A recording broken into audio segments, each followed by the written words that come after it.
Hello, hello. Hello. Wow, we have so many more people than I'm used to. Welcome to Abs and Frank and Goo and Cthulhu and Akagi.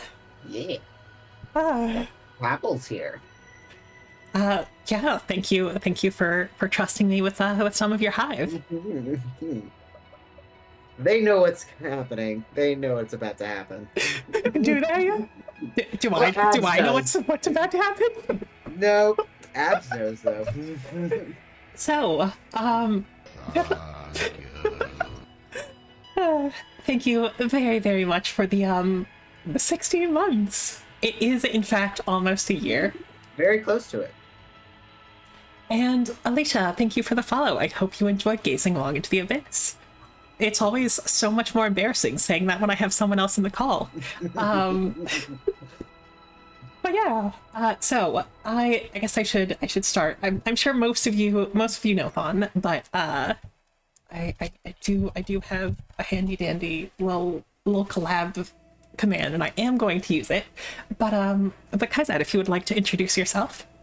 Hello, hello. I am Kaizad Child, the broken Crimson Dragon, and I am known for horror, vor, and so much more. We're especially gonna get into the vor later. Well, And spoiler. it is like one of the warnings in the game. It very much is. Um, but yeah, this game was recommended by Kaizad.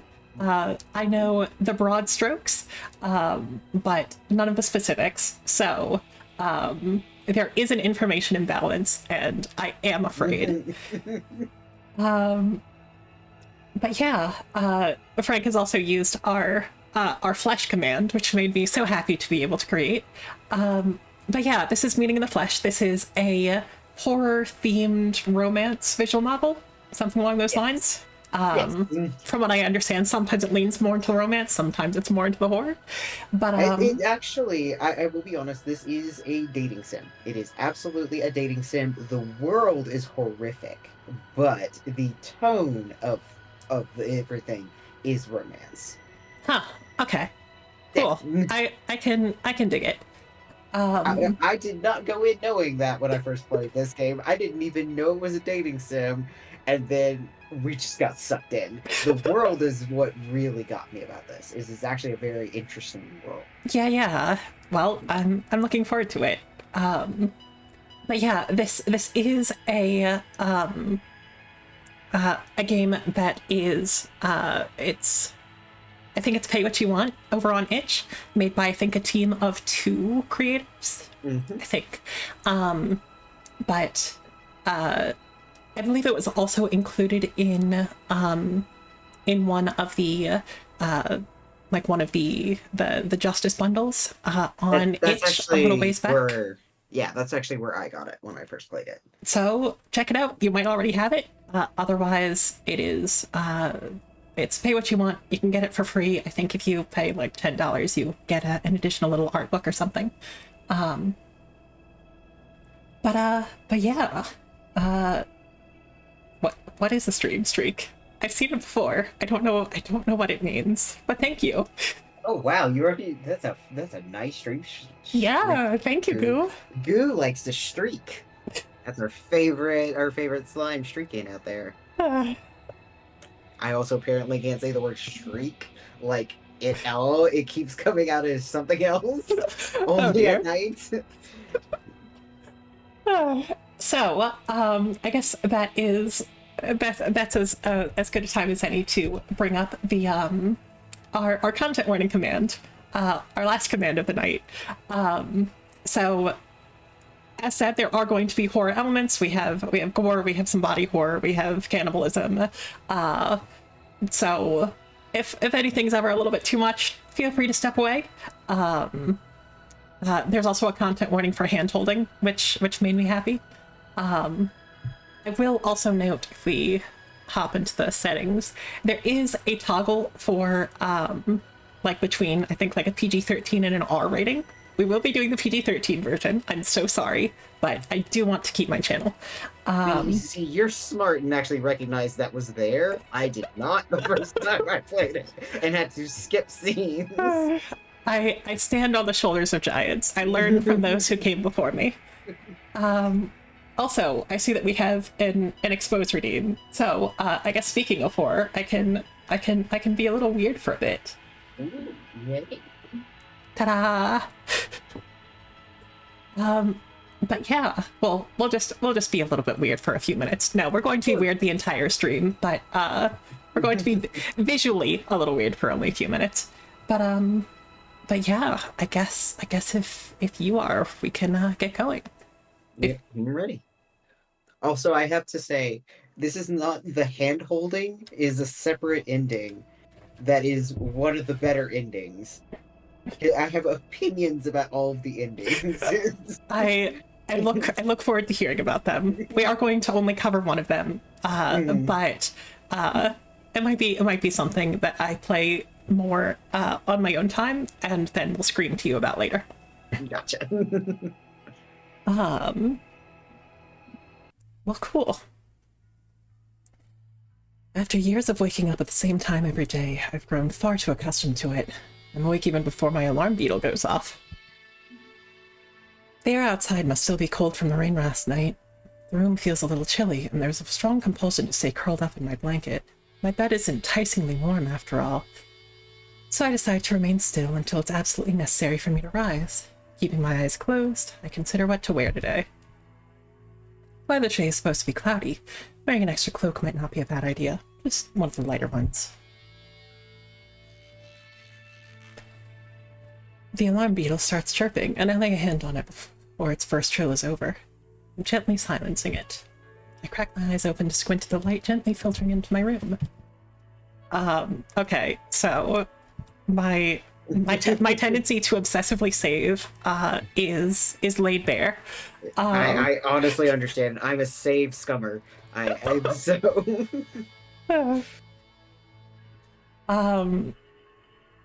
So from what I understand, this is very much the wrong way to play this, but I think the person that we will be pursuing is a little bit more, like upright and by the numbers.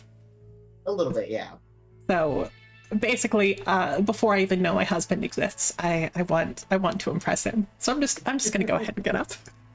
Feel free to weigh in on any decision. Stop me if I'm going to make a terrible mistake. No, you are good to go. I better get up. My name is Vil, apparently. All right, let's get going. I crawl out of bed and begin my usual morning routine. It's become such a deeply ingrained habit that I hardly need to think about what I'm doing. Splash my face with water first and wipe off any pus that's accumulated overnight. Toweling my face off, I return to open the windows and air out the place. The atmosphere outside is crisp from last night's rain. The ground's still a little moist, and there's a pleasant miasma that stings at the nose. Poking my head out the window, I take a few deep breaths to chase off the last tendrils of sleep before withdrawing back inside and making my bed. Hi there, Mafi. I may have forgotten that I still had that one enabled. I'm gonna get to the end of my little spooky time, and then I guess I will be compressed into a corb. Give the people what they want. But welcome. Cool. I find my way to my table to retrieve my usual breakfast, a block of salt and a cup of water. Some people have all the luck. Some people go without eating in the morning, or only drink water, but I found it hard to last the morning without some salt. The crystals crunch between my teeth as I look for a cloak of appropriate thickness.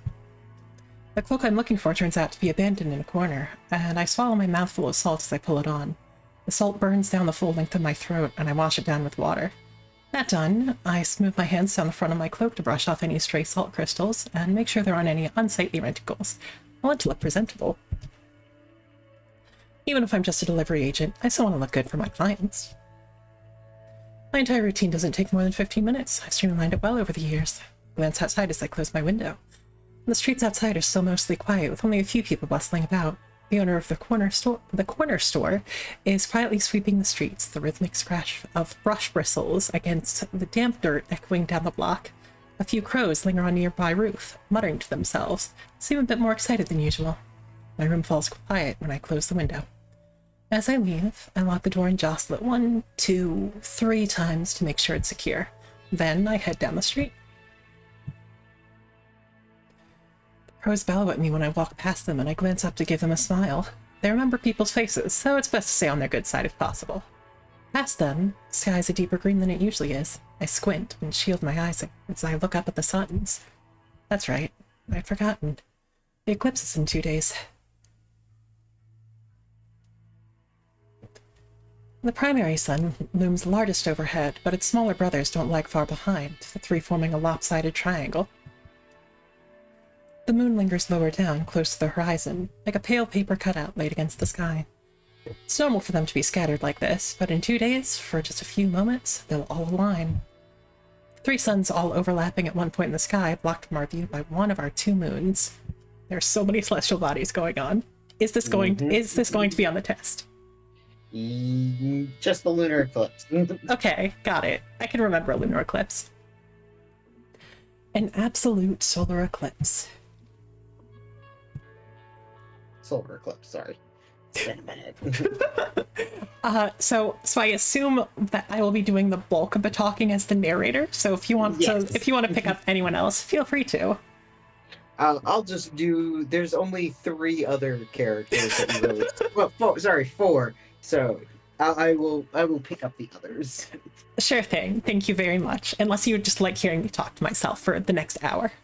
I mean, I don't know, maybe.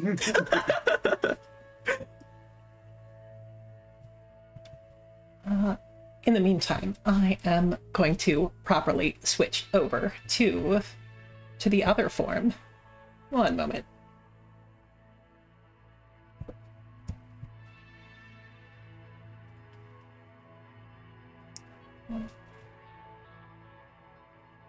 As soon as I remember how to do that. Every time I turn on OBS, I have to learn everything all over again. That's what hotkeys are for. Yeah. I need to make a few more of them. Here we are. Huh?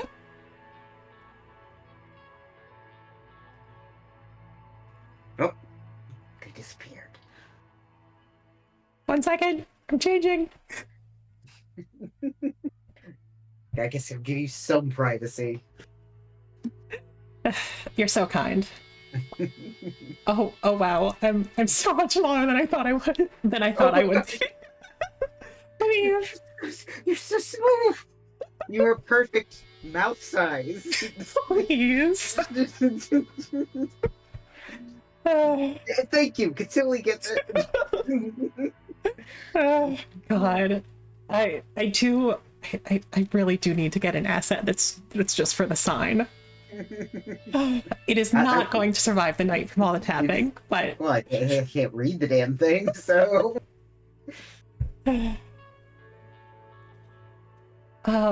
Yes. Get your lethals out of your system now, chat. Thank you very much.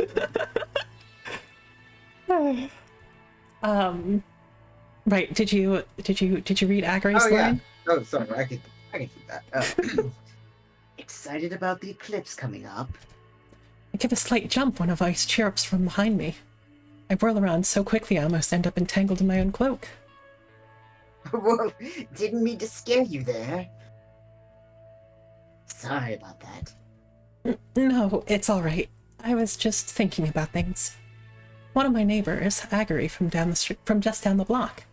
She looks more jittery than usual, a string of saliva dribbling down from her mandibles as she also casts her gaze up toward the sky.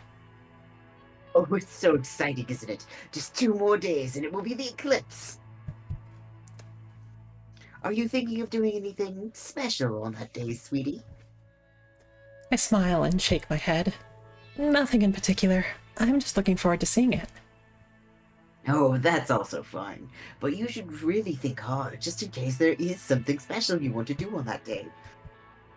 Well, An absolute solar eclipse only occurs once every century or so, a rare event. I squint up at the sky. Perhaps because of that, people view it as an auspicious phenomenon. It's said that if you make an important life decision or attempt something new on the day of an absolute solar eclipse, the results are more likely to be favorable. Also, thank you for the lurk juice box! I've never believed in such superstitions, but I know most of the city is looking forward to the eclipse. A lot of people propose to loved ones, explore new areas, or change their jobs on an eclipse day. As a result, I've heard it's considered something of a headache for the community organizers who need to deal with the chaos. Still, the excitement building in the air is almost palpable. Regardless of my own beliefs, I don't see any reason to squelch anyone else's excitement. I look back to my neighbor. Do you have any plans for Eclipse Day, Agari? Oh, I do. She gives an excited chirp, clasping her hands together. I'm going to visit my dear friend across town.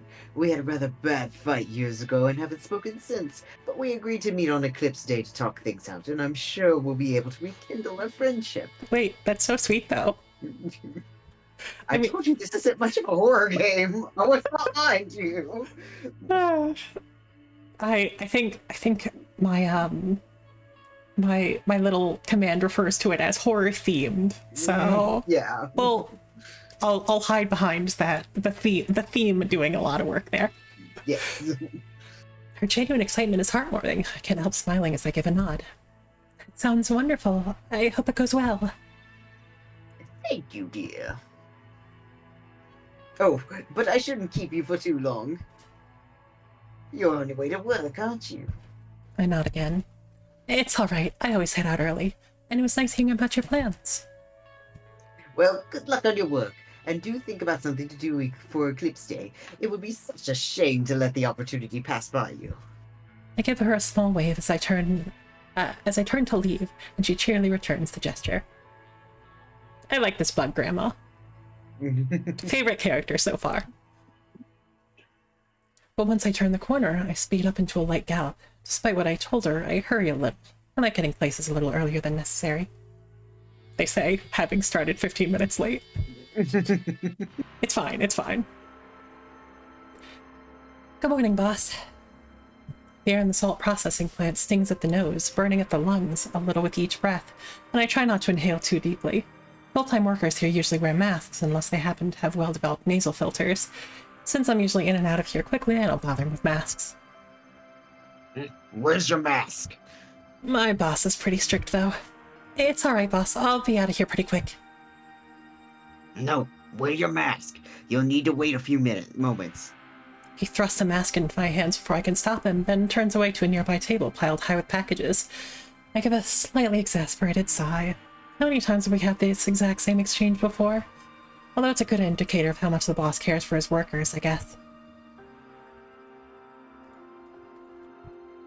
So we are pro mask in this household.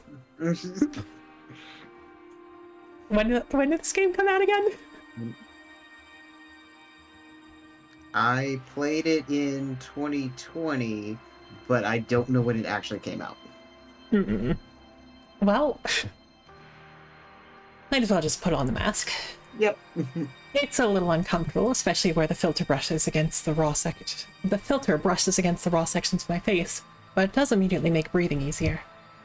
As I adjust the mask's strings, why is SKS such a hard sound for my mouth to make? Also, thank you for the lurk, Frank. Take care of your stuff. Good to have you. I take a cursory glance around the factory. It's a familiar sight, but its internal workings are always fascinating to watch. As we take a quench. Why is it just talking about salt is like, you know, water sounds good about now. Sip, sip, sip. A chute at the far end of the room belches out spurts of salt crystals, spilling them into a huge vat. The steady hum of grinding and crunching sometimes seeps through the chute, like the sounds of many small bones being chewed up. On the other side of that chute is the machine that processes the raw salt, breaking up any larger rocks into these smaller crystals. Oh, welcome, Gobot. Gobot! Thank you very much for the follow, and I hope you enjoy gazing long into the abyss with us. Gobot also remembers this game. Oh no. feel the how's I going to finish that sentence? I feel the chat gradually turning against me. Workers carry huge buckets of this unprocessed salt to the smaller vats that dot the cavernous room. These vats are constantly stirred with long poles, pressing the salt crystals through filters that will catch any unwanted material. Filters quickly clog up with hair and insect wings and need to be swapped out frequently. One vat has a worker carefully adding an enormous bucket of flavoring to it. The scent of honey comes wafting through the air, and I inhale deeply. The sweet slick of honey contrasts beautifully to the familiar, crisp sting of salt. Honey salt must be delicious. Maybe I'll get to splurge on it someday. But in order to do that, I need to work. Yes, I did hear in no uncertain terms that Breton's ending was something that people are still salty about. But I'm ching. I have to get at least one in. What's my quota look like today? My voice comes out a little muffled past Max. Sorry. What's my quota look like today? A little more than usual. Step to the table to pick up to help the boss load packages into a cloth bundle. Each package is a block of salt wrapped tight in a piece of fabric. Fabric protects the salt from any moisture while it's in transit, and also catches any pieces that might crumble off. Most of the bundles are wrapped in cheap tan fabric. These are packages of normal salt. There are a few packages wrapped with red or yellow cloth, and even fewer wrapped in white cloth. The white ones are mercury, right? The boss grunts in the affirmative. Mercury salt is such a rare treat that I don't deliver it often. It looks like more honey and punishment salt than usual, too. Punishment salt? Nope. People getting excited about the eclipse, treating themselves. Right. Of course. The boss counts the packages one last time before tying the bundle shut and handing it over to me.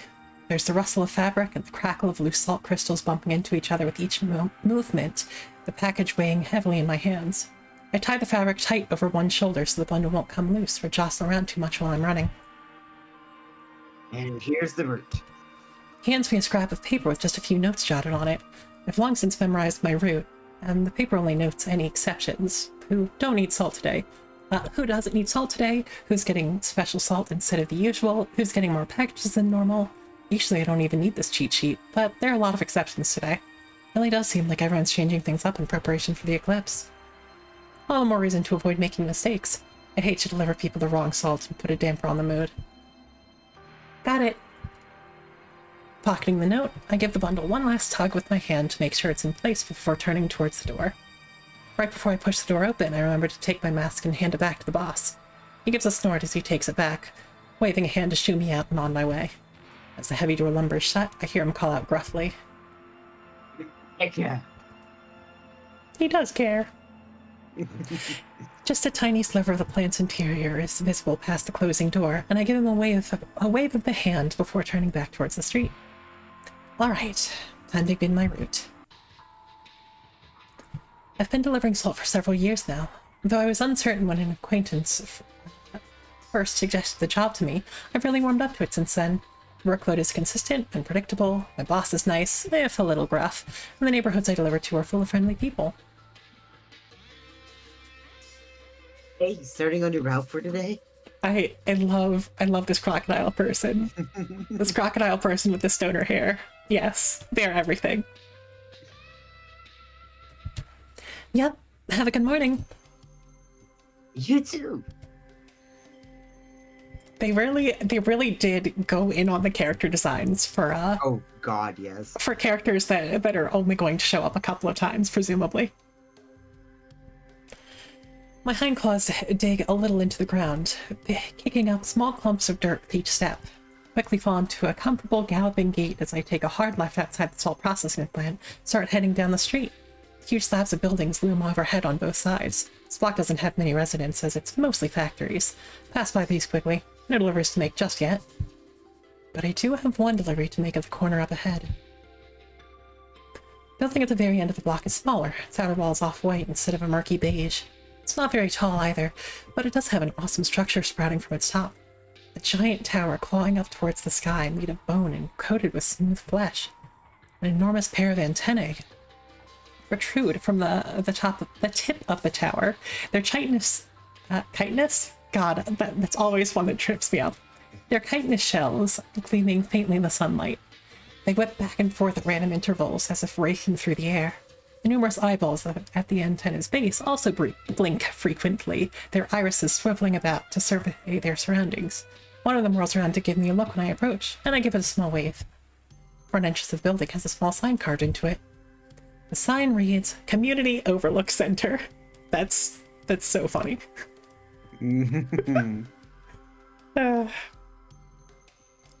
Eyes and puns about eyes. Thank you for recommending this game.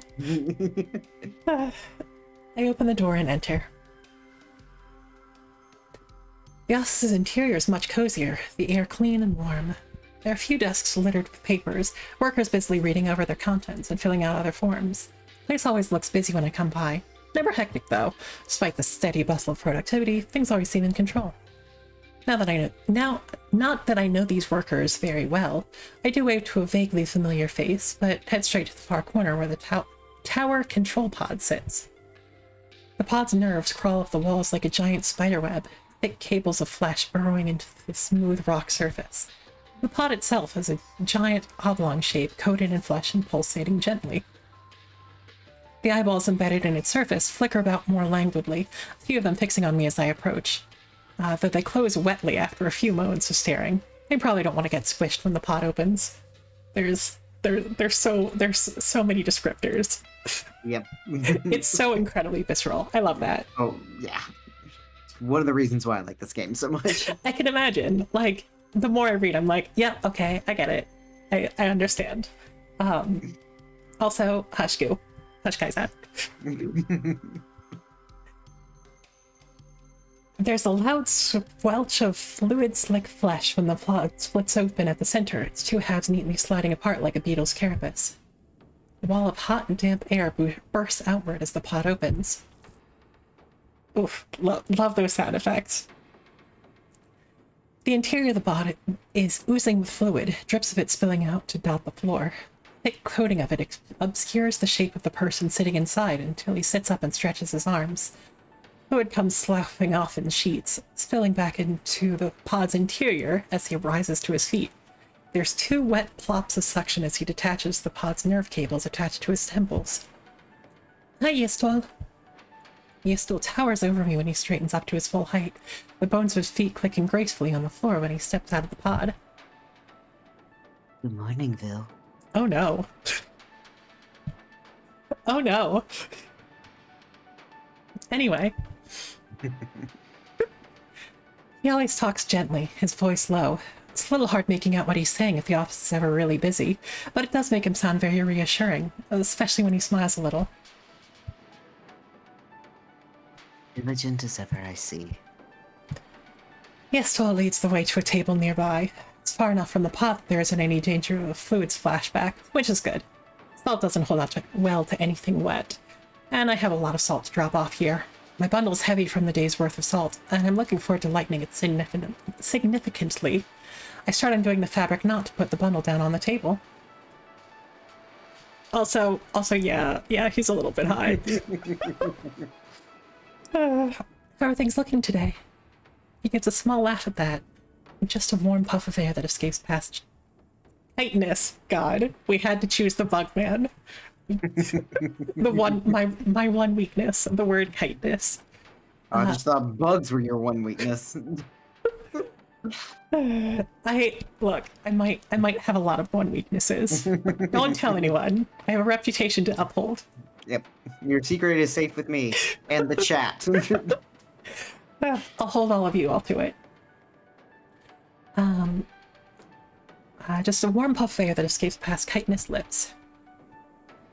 I haven't spotted any real troublemakers, but there's certainly a buzz in the air.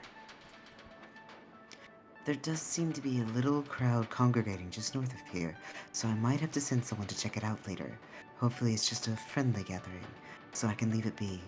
I'd hate to have to get anyone in trouble just before the eclipse. Um,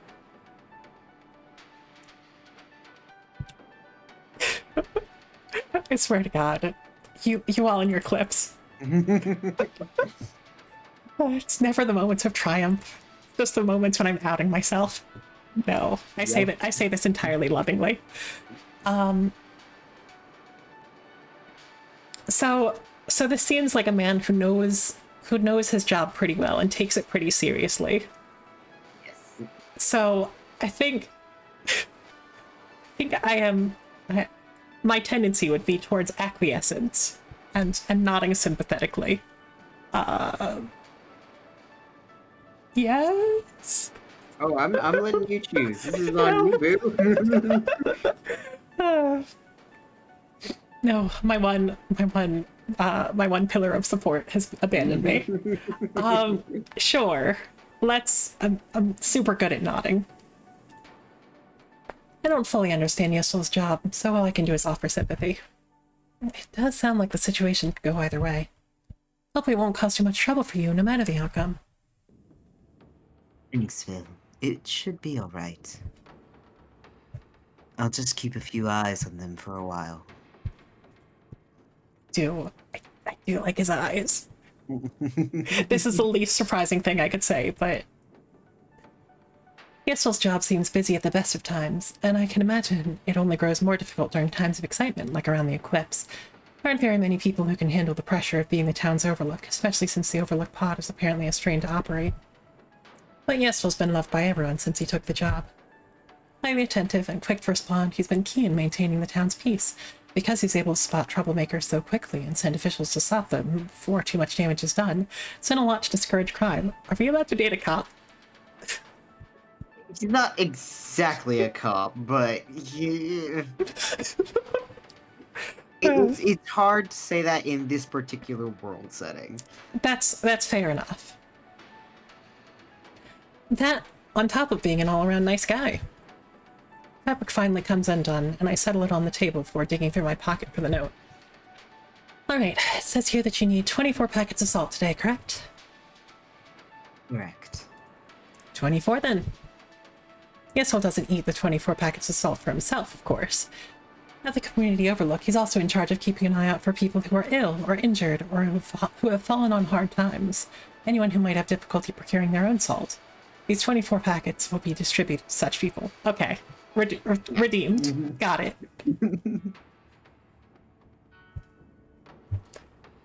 A little more than usual, right? Is the eclipse causing any trouble? Lay out the salt packets in stacks of 4. In a sense. Yiestol gives a slightly sheepish laugh. It's not trouble, but I wanted to ensure that people aren't struggling for salt during a time of as joyous as the eclipse. I'll be giving out a little extra to people who are having a hard time. My heart warms with admiration. That's really nice of you. I'm sure they'll really appreciate it. 6 stacks of 4, 24 packets of salt lay neatly on the table, and I make sure Yiestol is given an approving nod before tying my bundle back over my shoulder. Speaking of the eclipse, do you have any plans? I don't know, do you? If everyone's so excited about the eclipse. I shake my head. Not really. I might go out to watch it, I guess. Yiestol laughs gently. He has a raspy laugh in contrast to his lilting voice. You sound impressed by the eclipse. I guess I'm pretty satisfied with where I am right now. I know the eclipse is supposed to be good luck if you're making any big decisions, but I don't have any decisions to make. God, the dream. I shift the bundle on my shoulder and it comes out like a shrug. Maybe if I try taking a different route on my delivery that day, I'll find a shortcut. That would be nice. It would make your life a little easier, I suppose. Do you have any plans? There's a pause. Yiestol looks thoughtful, finger tapping at his chin before his lips curve in a smile. I might. I'm still deciding. But you know, Vil. Yiestol reaches out to touch my shoulder.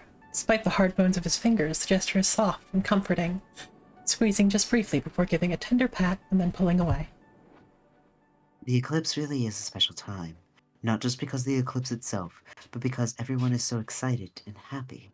I don't think it would be a bad idea to take advantage of that unique energy in the air. I give a small smile. All right, I'll give it some thought.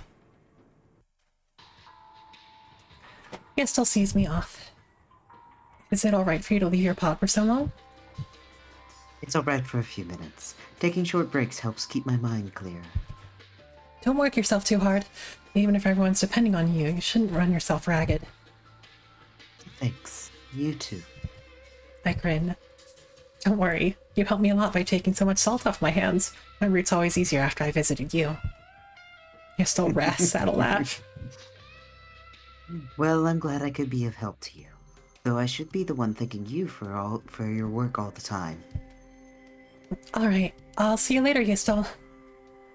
Take care, Vil. Yiestol waves as I start off at a light jog. Kaizad, he's hot! What have you done?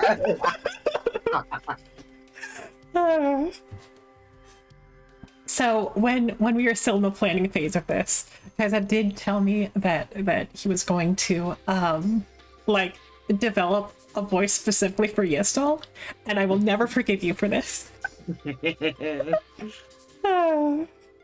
He's lovely. It only takes a few paces to hit my stride, my posture lowering as I transition into my usual gallop. That big delivery out of the way, the rest of the route is smaller deliveries. No problem. Here you go. I love.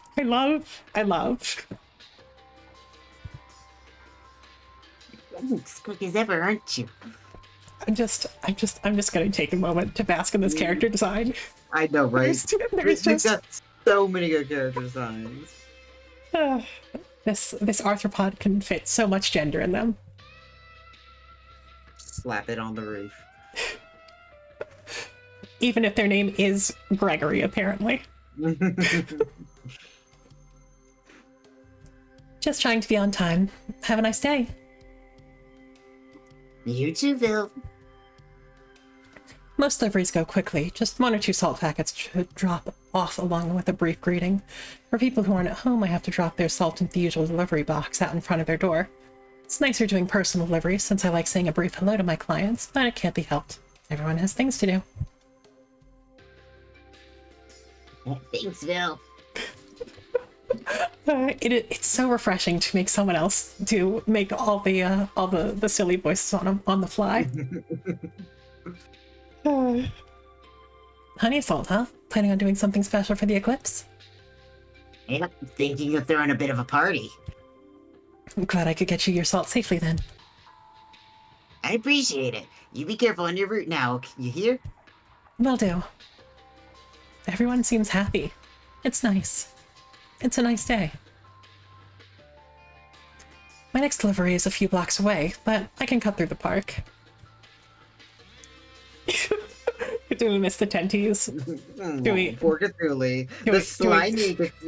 There you go. The slimy tenties. This is officially a good BN. You can scroll back through the text. Anyway, yes. Mom said it was Cthulhu's turn for the tenties. Take your screenshots and your fan cams now. The ground's a little wetter here, the dirt solid beneath my feet instead of kicking up into little puffs. My claws dig small grooves with each step, no doubt leaving a little line of tick marks to signal where I've been. I'll probably be trampled flat during the day, only to repeat the next day. The paths in the park are flanked by trees, their gnarled branches reaching haphazardly up and outwards, as if they're also looking forward to the eclipse. Small insects lie nestled in the bark, their wings shimmering like water droplets each time they flit around. A few of them chitter at each other, set to the backdrop of crows shouting. Somewhere further away, there's a quiet drone of some sort of factory belching long streamers of smoke. It's nice here. The atmosphere is great. I really like getting to cut through the park. So distracted that I don't hear the sound of footsteps approaching. Rapidly. Vil! Oh, he's such a good boy already.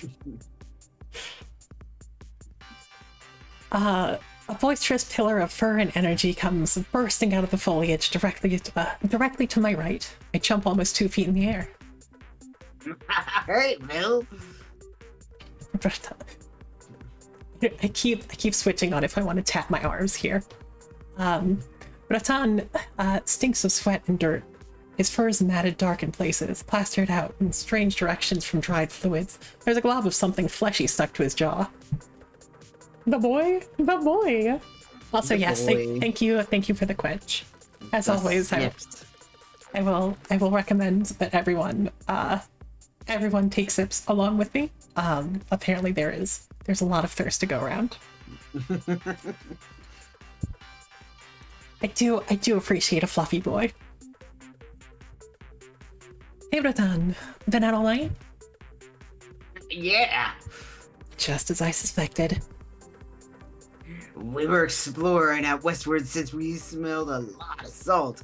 Haven't found anything yet, though. I'm sure you'll find it soon. You guys are really good at your jobs. Ratan beams at me, tail wagging side to side and knocking around some innocent saplings' branches. Ratan works as a salt scout. Salt scouts search the flesh fields? Yep. I should stop being surprised, but... Oh, wait till you see what they look like. Salt you won't scout. in this playthrough, but another one.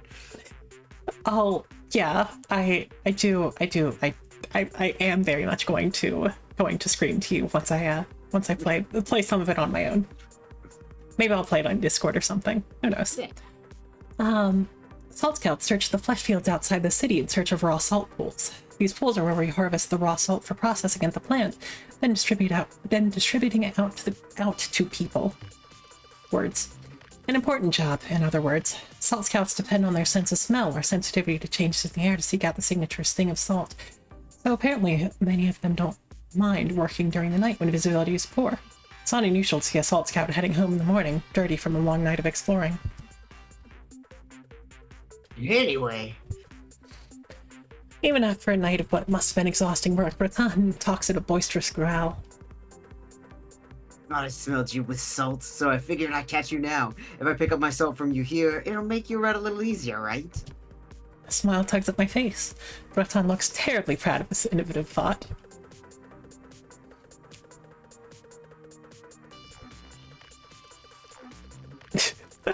Also, Goo may in fact be referring to the book Annihilation, which we read together in our little book club. There may have been a flesh tower. It's fine. It was kind of a flesh tower, wasn't it? I just remember the moss writing more than anything.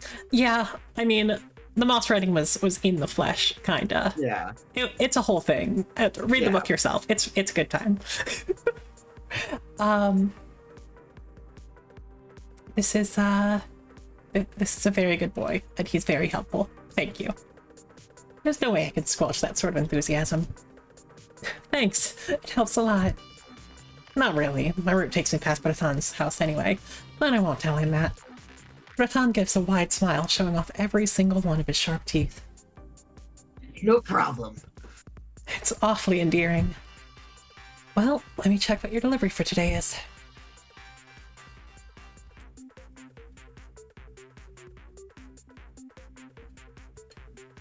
That's the usual for me.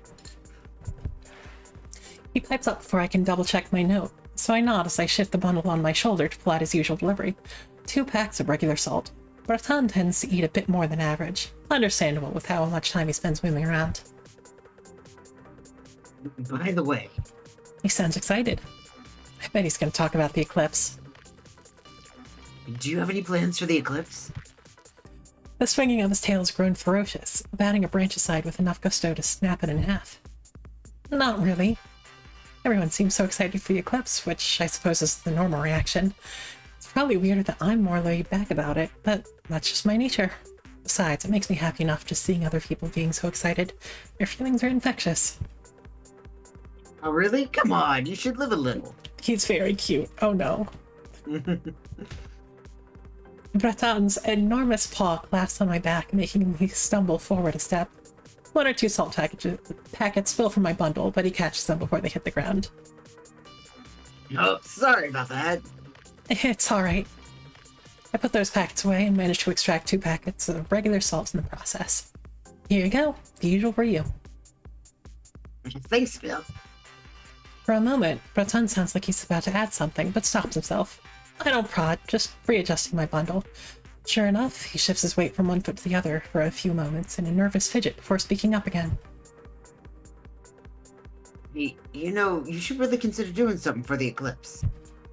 Is he blepping right now? I can't tell. I mean, I thought it was just a lower lip, but I do think that that's a blep now that I look close. He's just a bleppy boy. Oh. Also, is there only one route per suitor and then a fourth, you said? There aren't like good and bad endings? Okay, so actually, you know, you're right. There is 2 endings per person, and then there is the if you don't pursue anybody ending. So I guess that makes Okay. it more like 7 endings. Huh. Well.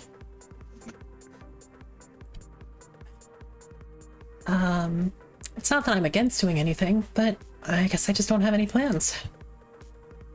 So you'd be up for doing something adventurous? Ton blurts that out loudly enough to startle a crow overhead, and I can't help being curious. Maybe? Cool.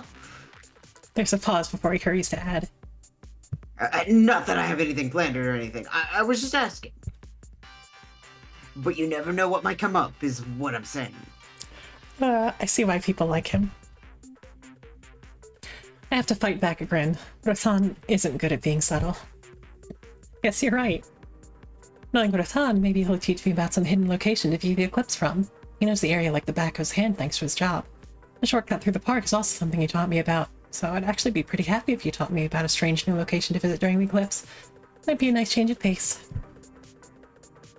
Anyway, I'll let you get back to your job. Breton's stifling a yawn as he says that. Even his endless energy must be running low after working all night.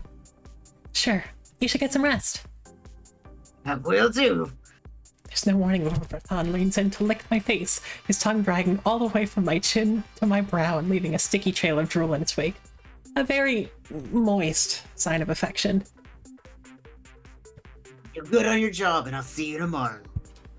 And with that, Breton's on his way. I wave as Breton makes his loud exit, crashing his way through some defenseless bushes and leaving a trail of trampled ground on his wake. He vanishes. He waves back as he turns a corner around a prickly bush up ahead, then vanishes from view. It's only then that I raise a hand to my face, considering wiping away the damn tracks lingering on my face. I end up just leaving it be. It's not a big deal after all. My face gets chapped from running against the wind all day. The sheen of spit soothes the raw skin of it. So, after one last check of my bundle to make sure it's secure, I turn my attention back to the path through the park. Time to get back to work. Here you go. Thanks, Bill. Still, they're all still so good. I'm going to say that about every single one, but they're so good.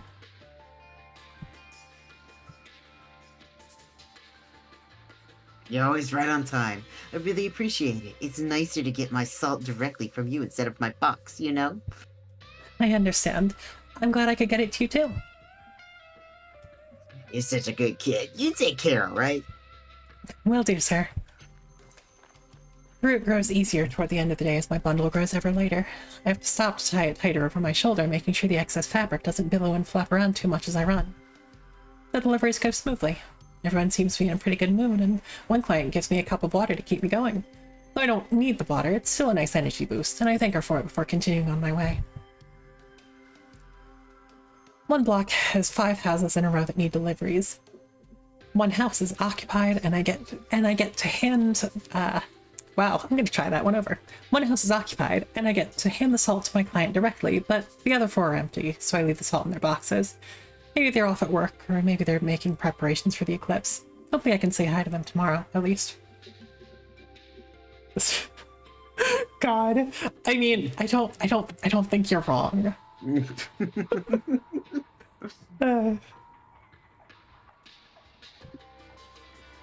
How? No, I'm definitely not wondering how difficult it is to make a tier list maker. Oh, you were absolutely thinking about it. You have no proof. I'm pretty sure your response is my proof. No proof at all. I am blameless and pure and innocent. And that's why my streams are 18 plus. Yep. Yep. That block done, I trot to the end of the street to the corner, but the sound of screaming catches my attention. Looking up, I catch sight of a small crowd a few blocks down. It takes me a moment of squinting to realize what it is. A punishment salt bath.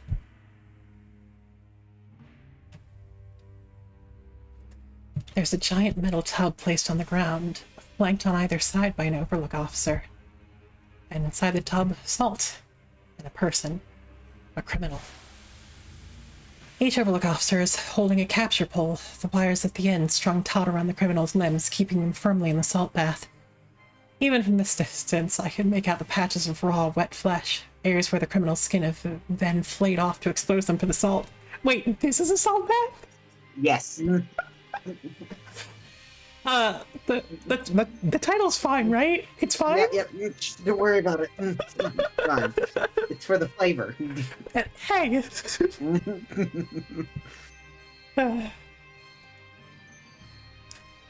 Yeah, Goo gets it.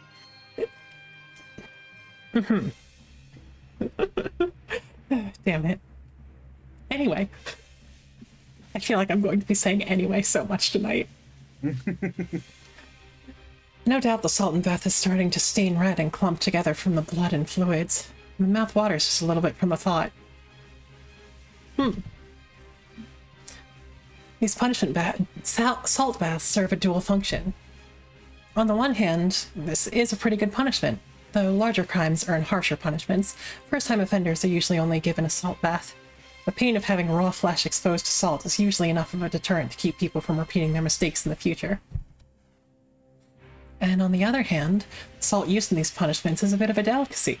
Though not as prized as honey or mercury salt, punishment salt has a savory tang to it that almost everyone enjoys. Just enough blood gets mixed into the salt to give it a unique flavor, and take off some of the harsh edge of the original salt taste. Christ!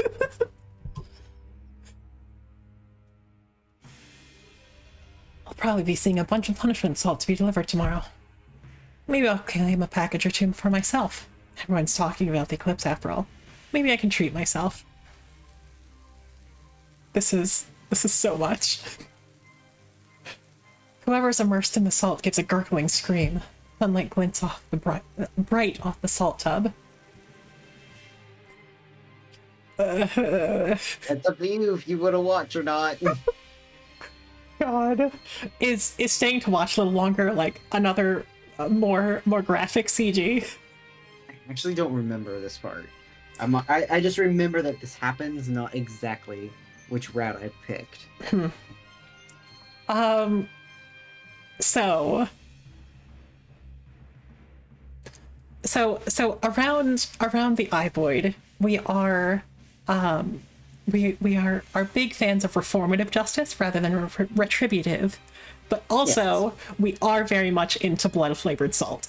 So you can see my conflict here. See, there's a part of me that wants to watch a little longer, just because, you know, blood and gore. You know, just a little bit. Just a little bit, as a treat. It's fine. We have the content warnings. We can stay a little longer. It's a fascinating sight, and I think I can spare a few more moments to watch. The smell of blood intensifies. Capture pole's wires must have dug into a vein. I inhale deeply. The inside of my nose stings a little, as do the raw patches on my face. But I can also feel myself getting a little hungry. If I stay here too long, I might start getting distracted. Maybe it would be best if I got going. Still a little distracted thinking about that punishment salt by the time I reach the end of the block.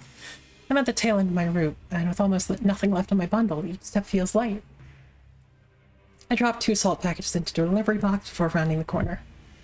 Immediately, there's a unique sweetness in the air. Without thinking, I raise my head to inhale deeply. Even if I'm deeply familiar with the smell, it's still enticing. One can't help but breathe in deeper inhales around this area, and there's always a few people loitering around. Up ahead is the bee store. Excuse me? Yup. I love them! A small bone chime above the door rattles as I enter. The cages before me buzz in response. The air inside the store is already dizzyingly sweet, but the heady scent intensifies for a moment, and I utterly lose my train of thought. Standing before the entrance, I just focus on taking in 1, 2, 3 deep breaths, each lungful making me feel more languid. You're here, huh? He keeps bees? Oh no, they're all so good. They're all such good guys. It's a gruff voice sounding from further inside the store that snaps me back to attention. Hey, New York, I have your salt. Yep. Why? That's Nyarg. That's Nyarg. Nyarg. I just need to get used to saying that out loud. Yep. The bestest Yeah, the bouncy orb boy. He is the bestest boy. He is the bestest boy. He seems great. I saw in the like in the promotional material, he was described as gruff but very, very kind. And I'm like, Yes. man, can't believe they have pinpointed my types so directly when it comes to monster men in particular. They're all such sweethearts. Oh no. As I make my way down the aisle, the cages around me buzz happily. Each cage contains a large fat bee.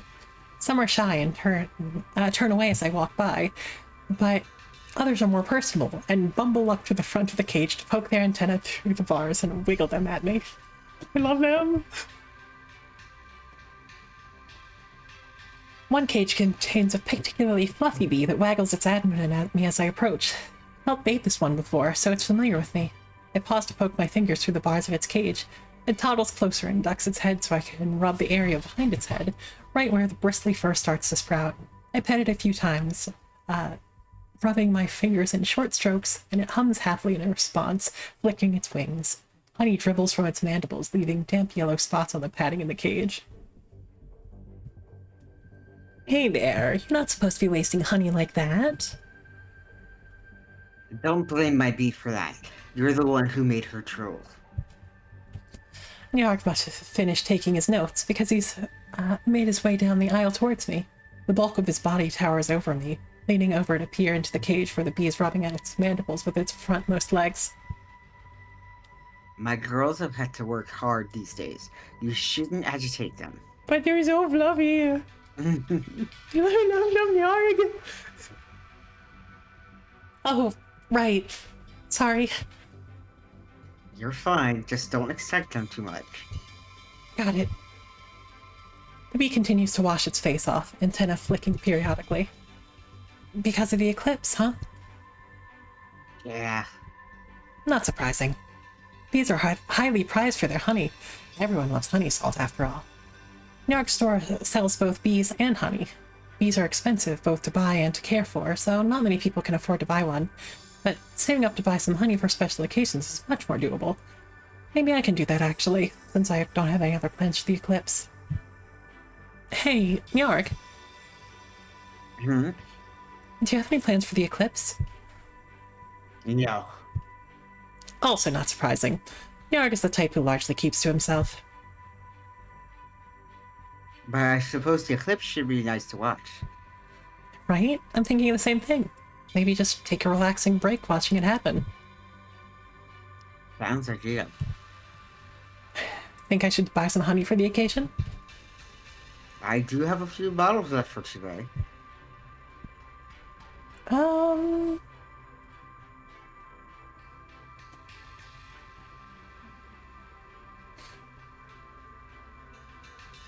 Hell yeah, let's get some honey.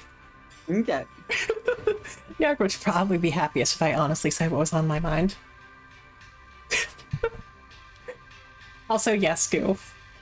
Honey is a delicacy, after all. Yes. Goo, we're coming for that honey. We got an entire food chain going on. God. You know, I don't do it often, but I was considering picking up a bottle, since it's a special occasion and all. Do you want one now? Not now. I don't carry my wallet with me on my route. Maybe tomorrow? I might sell it tomorrow.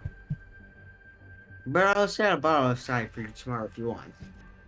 That'd be great. Thanks. Yarg only grunts in response, but some of his lips quirk a little. I think he's pleased. The bone chime on the door rattles as another customer enters, and I give Yarg a quick wave. I better go, actually, but I'll see you tomorrow? Yarg grunts again, already turning towards his new customers.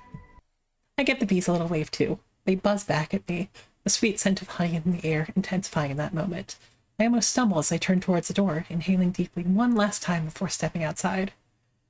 Can I Not have... gonna lie, these bees actually went into the idea for the bees that I use now. That's so excellent. They are so appealingly presented. I cannot blame you at all. Also, can I have one? Can you have a bee? Would you like a big bee? I would like a big bee. We'll get you a big bee. Thank you. My head clears immediately. The air outside, just outside, is still sweet, but it's nothing compared to the intensity inside the store. Outside, a few people peer into the window, looking at the bees on display there. It smells so good here, doesn't it? Wanna go inside? Nah, I don't want to run into the owner guy. That's so good. I love this one. I mean, I love all of them, but this one is also especially good. Why? What's wrong with the owner? I was about to resume my route, but I paused, pretending to adjust the fabric tied over my shoulder. Not that that's even necessary. Strangers don't pay me any attention. I heard he doesn't eat much salt. So what? But he eats something else other than salt. What? Roll my eyes a little. Nobody knows, but it's not normal to eat so little salt, you know. And my friend said he once went into the store and they saw him eating one of the bees. Gross. That's it's so funny. I very much appreciate the world building. Just gradually building up the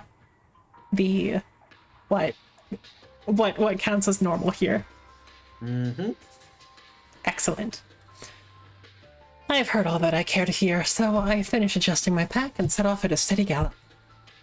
There are a few more weird rumors about Nyarg floating around, and though I once interrupted some gossipy customers, Nyarg told me not to bother in the future, and he doesn't care what other people say.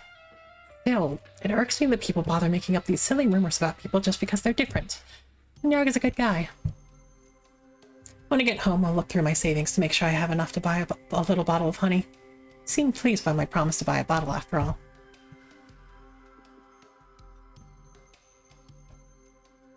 Thanks, Phil. Thanks, Phil. I was worried you might be late since things seem so hectic today. I'm glad I didn't keep you waiting. You always work so hard, so I know I can count on you. But don't work yourself too hard, you hear?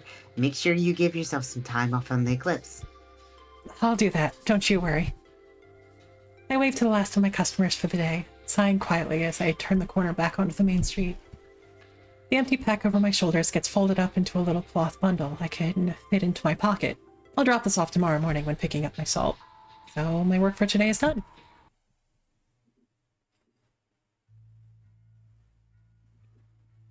Man. Now I wish my job was just to wander around delivering to people that I know. Mm-hmm. It's not too late when I get back home, but I feel tired nonetheless. Maybe it's the atmosphere. Though the walk back home had been uneventful, that spark in the air had still been present. It had been like trying to wade through a shallow pool of water, the energy sloughing off one's skin in thin sheets, with each little conversation with a passerby. Everyone had seemed genuinely excited, and I was happy for them, truly. But now that I'm in my room alone, I can't help wondering if it's really fine for me to have no plans at all for the eclipse. I open the window and lean out as I chew on a block of salt, feeling each bite sting at my gums. Outside, the two moons glow past a gossamer curtain of clouds. They infuse the night sky with a gentle light, warding off the complete darkness, and I bask in the cold light as I reflect on the day's events. Online customers had such different expectations for the eclipse. It sounded like Yiestol had something in mind. Same for Bhutan. I guess New York doesn't have any plans, but he has to work hard leading up to the eclipse. I finish my salt, dusting my hands off outside, and close the window as I retreat back to my room. Well, I guess it's kind of late to be making any big decisions anyway. The belief that the eclipse will herald anything good is just superstition. A little early to be sleeping, but the day's been weirdly exhausting. I can feel sleep rolling in like a blanket of fog, steadily clouding through my head. As I sink back into my bed and stare up at the ceiling, I idly consider tomorrow's route. I guess I'm going to be pretty busy tomorrow, too. Though I start going over tomorrow's route in my head, I can feel thoughts rapidly clouding over. I'll just deal with things as they happen, I guess. My eyes snap open automatically in the morning. I slept well. I usually sleep well. Running all day tends to do that to you. I resist the urge to roll over and bury my face back in my pillow, settling for closing my eyes until the alarm beetle starts chirping. The moment that familiar noise starts buzzing from the bedside table, I'm up on my feet, stroking its wings to quiet it. As I walk around my room munching on my salt, I glance outside where the skies are warm with sunlight. It's still early, but I can already hear the sounds of faint chatter floating through the window.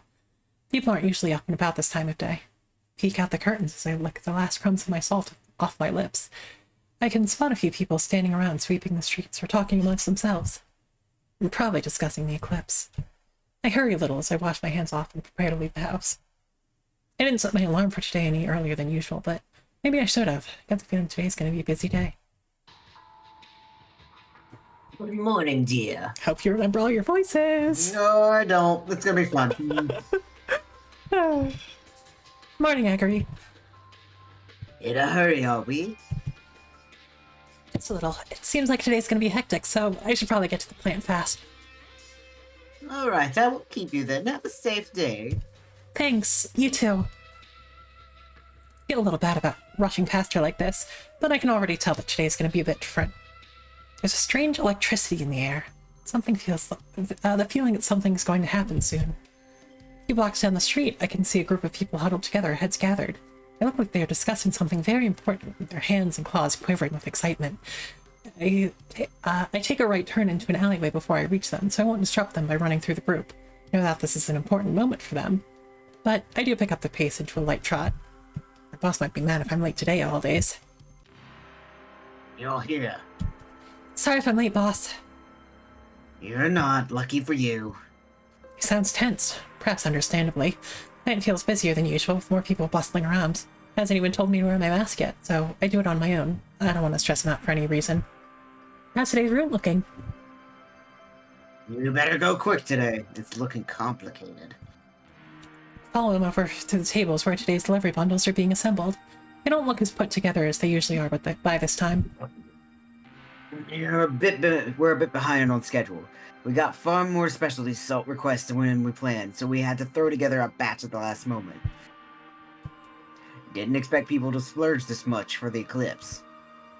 He grumbles, but his hands don't stop moving. I stand alongside him, peeking over his shoulder at the delivery list so I can help assemble salt packets and divide them into bundles accordingly. It's true that the list looks far more complicated than it usually does. Longer, too. Usually the daily deliveries are almost all plain salt, with just a handful of specialty deliveries. Today, the list is peppered with requests for honey, mercury, and punishment salt. So much for my plan for requesting some punishment salt of my own. I better focus on getting the job done today first. Wrapping the salt isn't my specialty, so my movements are a little slow, but even that's better than nothing, judging by the way my boss gives an approving nod. His hands dart about the table, grabbing up salt blocks from their crates and wrapping them tight in pre-cut fabric in one smooth movement, then sliding them across the table. I know he's been the head of the salt plant for 50 years now. Must be second nature to him. You're a good kid, you know that? Hmm? You're a good kid. I'm not a kid. He just grunts at that. He must look like a kid to him with his age and experience. But thanks. I just want to help with what I can. He grunts again. It's not like him to say something so mushy. He must really be stressed. You're a hard worker and you care about other people. That's important. Don't let anyone tell you otherwise. You're a good kid. Crimson Dragon calls you a good kid ASMR. I mean, that is one of my redeems, so... And we get 3 of them for free? Hello? Yeah, I know, right? I can't fight back a grin at that. Thanks, boss. My boss wraps salt at a ferocious rate, swiftly adding to the pile. But regardless of her addition to the worker line, we're a bit behind schedule by the time my boss hands over my bundle and the work notes for the day. Peppered with ticks and checks on which houses need specialty salt. Today's route is gonna be tricky. Don't give anyone the wrong order now, you hear? I'll be careful, boss. I tie the bundle over my shoulder and turn towards the door. I'll get going. Good luck here. Be careful. I give him a little wave as I turn towards the door. It's necessary to start my route at brisk walk to keep my legs from cramping up later on, but I ramp up pretty quickly into a trot, then a light gallop. I do need to pace myself to avoid tiring myself out early on, though. Today's going to be a bit exhausting for sure, but the thought of getting everyone their special salt to celebrate the upcoming eclipse keeps me going. I hope a lot of people are going to be happy. Here you go. Thanks, man. I think most people can immediately tell I'm in a bit of a rush. I feel bad not stopping to chat with people, but it can't be helped today. Even with the fast clip I'm moving at, I'm already a little behind schedule. My feet slip a little as I round a corner too quickly, and I have to dig my claws into the ground to keep from falling over. Yes, I'll be able to unload a good deal of my cargo at Yiestol's office. The office is a bit busier than usual when I open the door to step in. The workers murmur quietly amongst themselves, heads together, hands shuffling about papers. It's usually almost silent in here to help Yiestol concentrate, so any noise feels out of the norm. I did notice the eyeballs of the spire outside, swiveling around frantically as I walked up. There must be a lot going on. Sure enough, when Yiestol disengages from the pod and strides over to me, he looks tired. Despite the slick of fluids, his exoskeleton is slightly lacking its usual luster, and he blinks more often, running his fingers through his hair. Morning, Phil. Still not used to it. Morning, Yiestol. Are you holding up all right? Yiestol smiles. I'll be fine, thanks. It's just been a bit busy. There were a few incidents last night, so I had to stay up to take care of them. He talks as he leads the way toward the side table where I can set out today's salt delivery. I have to admit, even I knew the eclipse would be hectic. I didn't expect things to ramp up so quickly. His narrow chest rises, then slowly sinks back in as he looks toward his open pod. Without a controller, the pod lays dormant, its eyes closed and folds of flesh quivering to a stop. It seems everyone's excited to make big, life-changing decisions during the eclipse. But with that excitement comes a lack of judgment in some people. So there's been more trouble in general. He still sighs again. I can see a sliver of sharp teeth past the thin gap between his lips. The previous overlook did warn me that eclipses would be hard, but I might have underestimated it a little. I give a sympathetic nod as I quickly undo the fabric of my delivery pack so I can line up the salt packets. Today's list of delivery notes is longer than usual, and the paper unfolding into a long sheet. The paper unfolding into a long sheet when I pull it out of my pocket, and I look it over carefully as I begin counting out salt packets. This is your first eclipse, right? That's right. At least I had plenty of time to get used to this job before it came around. I heard my predecessor was barely a decade into the job before his first eclipse. He still laughs. It's a soft, chittering noise, like a cluster of birds, and I can't help but smile in reflex. I can only imagine how hard that must have been. Oh yes, he never stopped telling me about how difficult that was. Yiestol's fingers are long and delicate as he double-checks my counting, making sure there's the right number of each type of salt. 10 for normal, white for mercury, yellow for honey, red for punishment. The office doesn't usually get such a wide variety of salts, but the eclipse merits some splurging, I guess. I thought everyone deserves a little something nice for the eclipse. Huh? It's like he can read my mind. He runs his fingers over the stacks of salt packets. It's an awfully special time, so I put in a little effort and found the funds for some specialty salt. They'll go to people who've been having hard times as a sort of good luck charm. I'm sure it'll be really appreciated. I look up from my note to give him a smile. He blinks before smiling back. His teeth are very white. I'm glad you think so. I'd like to help as many people as possible. To make the eclipse safe and enjoyable for as many people as possible, even if I had to spend every waking moment in the Overlook pod. You already do so much for the community, though. Yiestol looks at me when I speak up, and I smile at him. I'm not very good at being reassuring, but I do my best. I've heard people talk about how things have become really peaceful since you became Overlook. So, don't worry too much. As long as you do your best, I'm sure that's plenty. Yiestol's hair rustles as he cans his head. He seems to be considering what I said. I'm rooting for you, alright? So, let me know if there's anything I can do for you. Though he remains silent, Yiestol blinks. Like he's just realizing something. I should head off then. Wouldn't want to eat up too much of your time either. I've double-checked to make sure I've set out all the salt Yiestol requested, so I pick up my pack to tie it back over my shoulder. But as I'm tying the knot, Yiestol suddenly draws a little closer, just one pace away from me. He's tall enough that I have to raise my head a little to look into his eyes. He's looking down at me with clear focus. Bill, Yes? I know you're busy with your route, but if it's possible, could you spare a few more minutes to speak with me? There's an unusual gravity to his voice. Yiestol is usually light and airy. Everything about him feels unobtrusive and soft, but right now there's a clear point to his words, and his back's held straighter. Even if his gaze is gentle and his face is relaxed, I can tell from the tension of his shoulders and the way he holds himself that he's serious. I can't help casting a brief glance towards the door, though. My schedule's still pretty busy today, and I can't spare that much extra time, especially since I should try to stay a little ahead of schedule, in case I hit any roadblocks or cause for delay down the line. But still, I get the sense that this might be something very important for Yiestol. Even if I stay to speak with them, I should be able to manage all my other deliveries as long as I move quickly and don't waste any more time. But what should I do? I have a thought. Yes? I think you should stay and talk to Yiestol. You know, that's funny enough, that's what I was thinking too. Oh, I'm glad. I'm glad we're on the same page. Wavelengths. Yeah. I think it would be best to listen to what Yiestol has to say. Ultimately, I can't bring myself to just leave, not when Yiestol is making such a personal request of me. He's usually so composed and calm that it feels easy to forget that beneath it all, he's another individual with his own worries and struggles.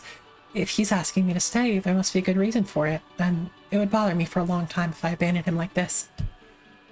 And I do have confidence in my running, after all. I'm sure I should be able to finish my deliveries on time, even if I stay here for a little while. Alright. I give Yiestol a smile as I undo the ties to my pack, lowering it once more. I think it should be alright to stay a little bit. Yiestol blinks, hesitating for a moment before speaking up again. He sounds slightly guilty. Are you sure, Vil? I've never been more sure of anything else, sir. I know this must sound ridiculous, since I'm the one who asked you to stay, but I still wouldn't want to cause you too much trouble if your schedule today is tight. Witnessing this sort of uncertainty in someone usually so unflappable is an odd feeling. I nod, considering what to say.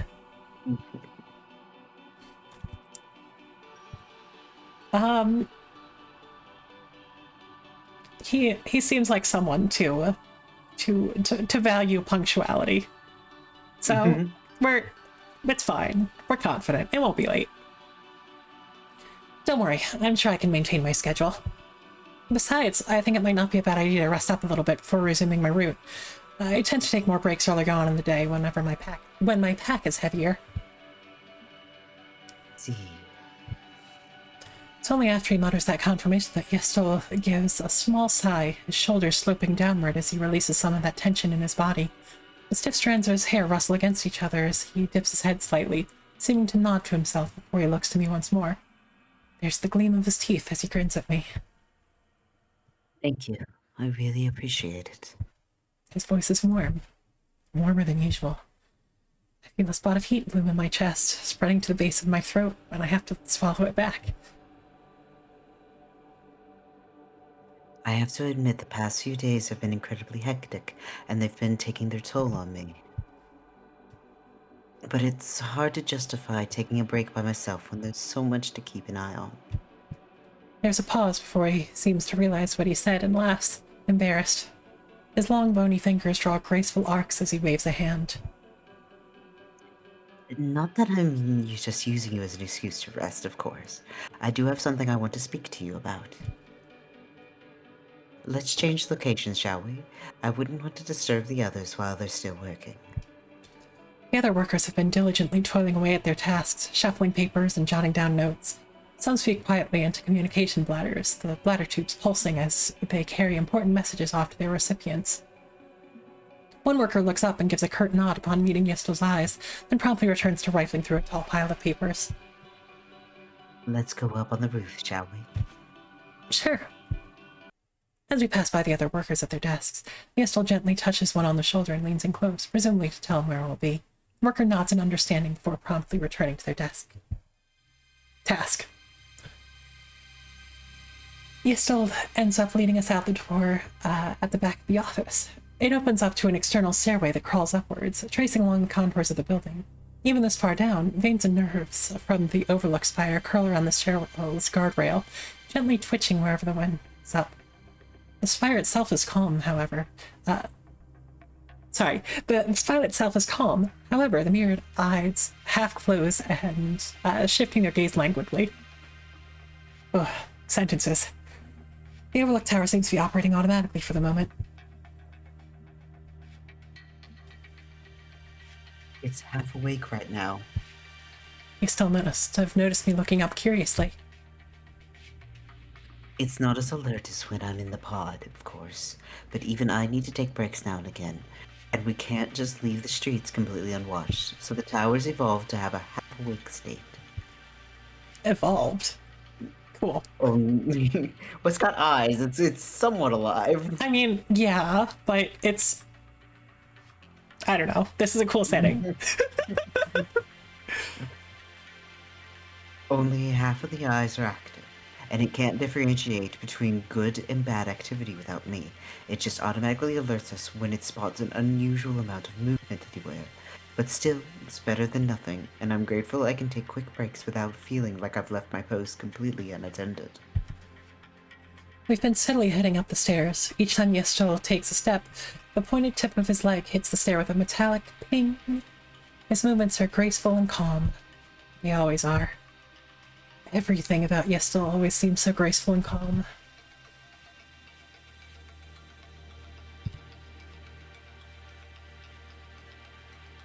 I think. Now, which one are you gonna pick? I do admire this bug man.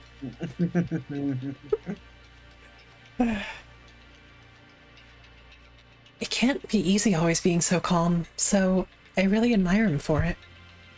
You're such a hard worker. Slips out before I can catch myself, and I feel my face grow hot when Yiestol gives me a curious look. I think you must be really diligent to stay so on top of things all the time, and I think that's really admirable. There's a pause before Yiestol smiles, letting out a low exhale that might have been a laugh. Thanks, Phil. But you're also a hard worker, aren't you?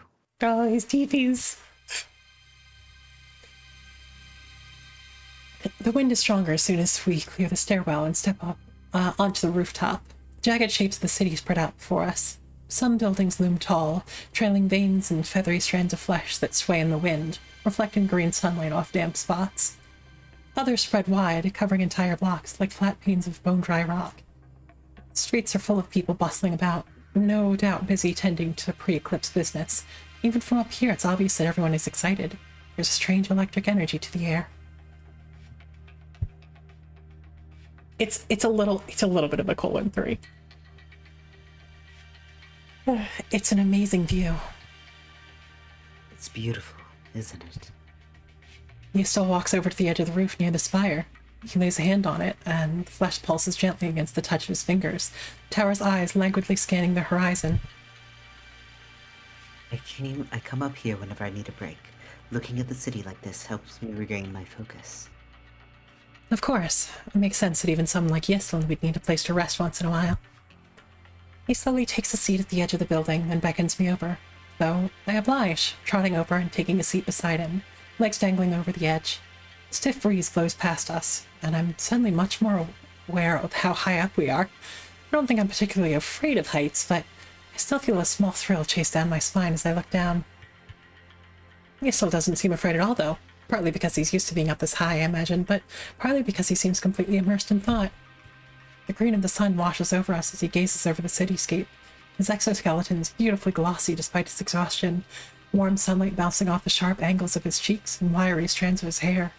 His teeth are very white when he opens his mouth to speak. Pausing for a moment, he finally forms words. I wanted to speak to you about a hypothetical situation. Also, take care, Cthulhu. Thank you for the lurk. Good to see you. Good to see you, Cthulhu. Hypothetical situation. Yes, a hypothetical. He's curiously specific about that. A hypothetical. But I keep that observation to myself and only nod. Sure, I don't know how helpful I can be, but I'm always happy to try. He still nods in response, ruminating over his thoughts for a moment before speaking. Let's say you have the chance to help a lot of people. However, it comes at a cost. You need to give up something very important to yourself in order to help those people. There's nobody forcing you to do it. There's no punishment if you don't help those people, and nobody will chastise you for not wanting to pay that price. It is purely your decision whether to pay the price and help those people. What do you think you would do, Vil? It's a tough question. Yiestol doesn't look at me, his gaze still directed out over the cityscape, and I try to see what he's seeing as I think that question over. How should I answer? Well,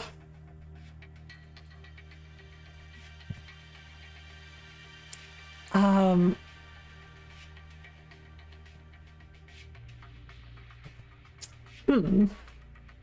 very much overthinking this, but Oh, yeah.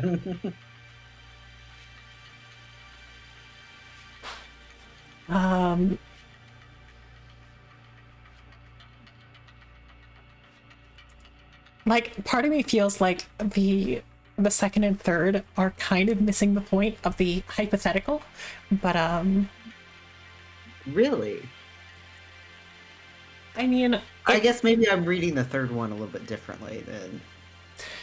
so I mean, it seems like Yiestol is asking in very, very broad strokes, and I don't know, maybe it's just me responding to like the energy of responding to like a very theoretical question with like logistical questions, with logistical questions as an answer, but also these are things that I would want to know. So I'm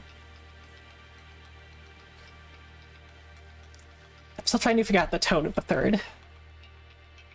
Are we going to be a capital effective altruist trademark?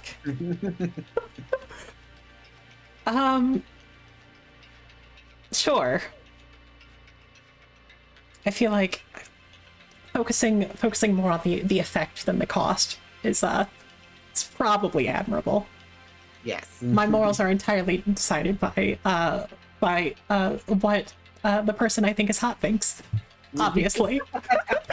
It's a dating sim, that's how it works. I do appreciate dating sims that that maybe not punish you, but do that do respond honestly when they're like, you're saying this because you think it would make this person happy, right? No, follow what you really think. But also, I do want to make this man happy.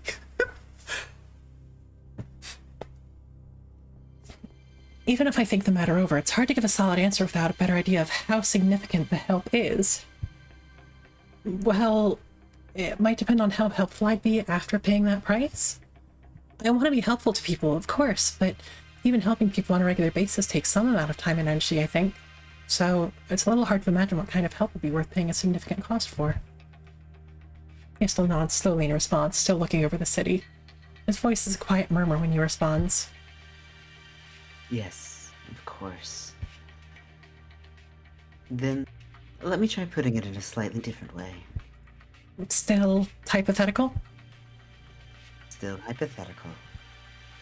Yiestol seems slightly amused by that clarification, eyes narrowed in a thin smile. You would, hypothetically speaking, like to be a better person, yes? I nod. Of course. I think everybody probably wants to be a better person, if possible. Then let's say there's a way for you to objectively become a better version of yourself. Not in a nebulous, vague way. It won't be that you'll be wiser, or more experienced, or more thoughtful. You'll objectively become a better version of what you are now. Upgrade, if you will. Do you think you would want that? There are so many more decisions than I was expecting. Can that help? I don't know. I think you should go with goo.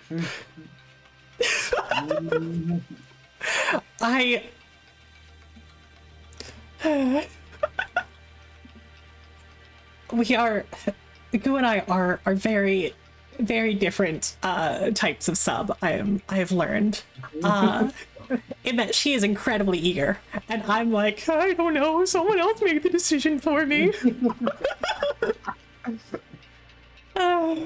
Well, I think goo made a decision for you. Thanks, Gu. Goo's like one rung up on the sub totem right now. There's nothing wrong with that, goo. Sometimes it is very much appreciated. True. Sure, yes. I nod. I think it's always good to try and improve. But I'd also assume that there's some sort of downside to something like that. A fair point. Then, building on that same scenario... Yiestol turns to look at me. The sunlight glimmers off the metallic strands of his hair, highlighting the sharp angle of his eyelids, and I find myself sitting up straighter. All my focus is on considering his words. This feels like something important to him, so I want to consider it with the gravity it deserves. Let's say you can make that improvement. You're guaranteed that it will make you better, and you'll be able to do better at your job. Everyone will admire you for it. There are practically no downsides to this improvement itself. But your relationship to someone you value will change drastically, and it can't be changed back. Not broken, mind you. You'll still have a close relationship with that person, but it will be different. How do you feel about that? It's hard to answer immediately. Mixed emotions trickle through my head, and I need to filter through them.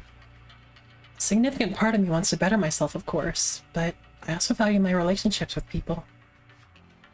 It's a tough question, isn't it? Yiestol's eyes are narrowed, his expression gentle as he studies my face. Sorry, I know it's a strange hypothetical to spring on anyone, but I value your opinion. I'd really appreciate it if you tell me your honest thoughts about it.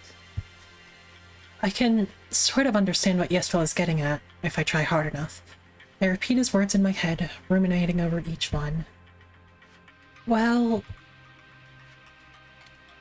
becoming an unequivocally better person at the cost of a changed relationship. How do I feel about that?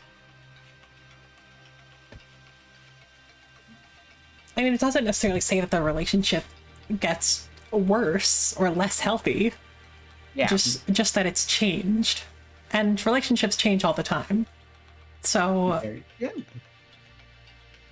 So I'm leaning towards saying it might be worth considering. I mean, I would want to know how the relationship changes, but like I feel like if you are already that close to someone and can sort of level with them about like how this is going to change things, then like if you aren't close enough to have that sort of conversation, then Guess it probably wouldn't be the type of relationship that would be changed, that is close enough to be changed by this type of hypothetical. Yes. Sure. Let's say it's worth considering. It would be hard to immediately turn down a situation like that. I'd have to give it some thought. I would definitely consider it. Immediately saying yes wouldn't be right, I think, but I would give it some serious thought, and I'd want to know more before committing if possible. After all, if my relationship to somebody is changing, I'd want to be able to prepare for it. Yiestol's gaze remains fixed on me. You value your relationships to other people a lot, don't you? And here we have the dating sim answer. Yep. It had to come at some point. Yeah, I guess we'll go with the dating sim answer. Of course, but mostly my relationship with you. I joke to try and lighten the mood a touch, though I'm not sure it really lands. Yiestol does give a low laugh, the sound rasping from the back of his throat. Are you trying to flirt with me? I can't say I don't appreciate the sentiment, but perhaps at a different time. He gives a long sigh as he sits back, propping himself up on his arms as he gazes out over the city. Though he still looks as controlled and calm as ever, his posture seems more relaxed than usual. In conjunction with his pensive expression, it lends him a strange air of vulnerability, like he's struggling with something he's never struggled with before. Yiestol, Yes. I know you said these are all hypothetical questions, but if you wanted to talk about anything non-hypothetical, I'd also be alright with it. Yiestol cants his head, a gaze cast aside in a thought. A breeze whips past us, sending wiry strands of his hair floating up and around him. They practically sparkle in the warm sunlight. His voice is a little softer, almost blending into the distant buzz of the city as he murmurs. You're very kind to ask, Phil. Thank you. I suppose I haven't been terribly subtle. It's true that there are things I've been thinking about very seriously. But alas. Damn it, he says alas. I need him. I don't know how I got in the habit of saying alas. I think it started jokingly, but alas. But alas. We should be getting back to work, shouldn't we? There's a gentle tap-tap of his feet against the rooftop as he rises, two clear sounds like the knock of bone against rock. His body is lithe and serpentine when he stretches his arms, fingers fling out wide for a second as he extends his limbs as far as they'll reach. Looking up at him from where I'm sitting on the rooftop, I'm all the more aware of how this person who's so important to the city's well-being is also just a single individual facing tremendous pressure.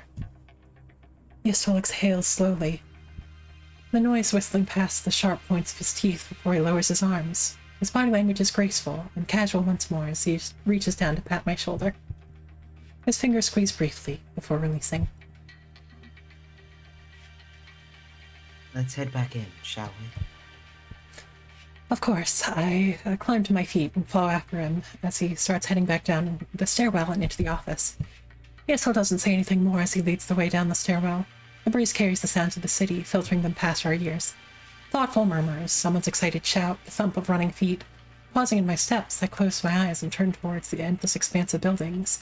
But it's hard making out any individual sounds if I focus. All I know is that the city is abuzz with energy, excited for the eclipse. Things seem to be progressing smoothly. Even with my drier attitude toward the eclipse, I find myself growing a little excited for the potential that day holds. When I snap out of my reverie and hurry to catch up with Yiestol, he holds the office door open for me, smiling kindly as he ushers me inside first. Thank you so much for keeping me company, Bill. I truly appreciate it. Subtle signs of worry and vulnerability he'd shown while discussing these hypotheticals with me are gone, just like that. There's only the calm, collected, gentle Yiestol that I've always known standing before me, holding out my pack. Just getting a few minutes to relax and speak with you was incredibly refreshing. I'm grateful for your time.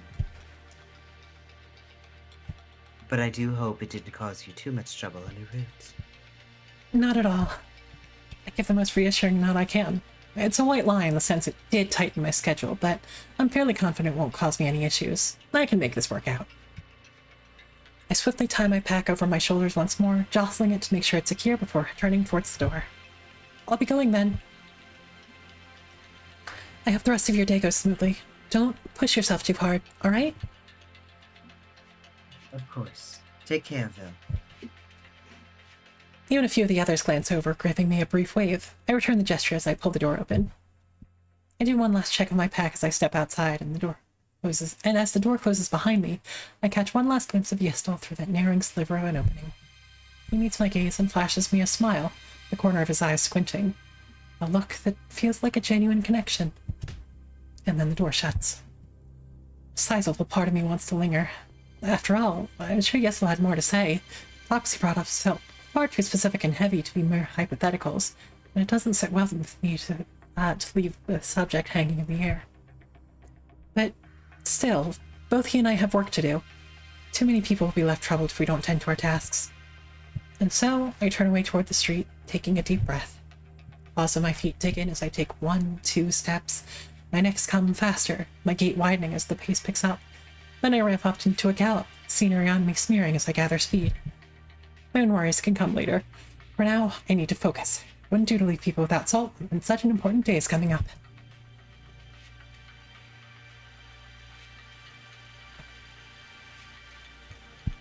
The return of the Rogues Gallery.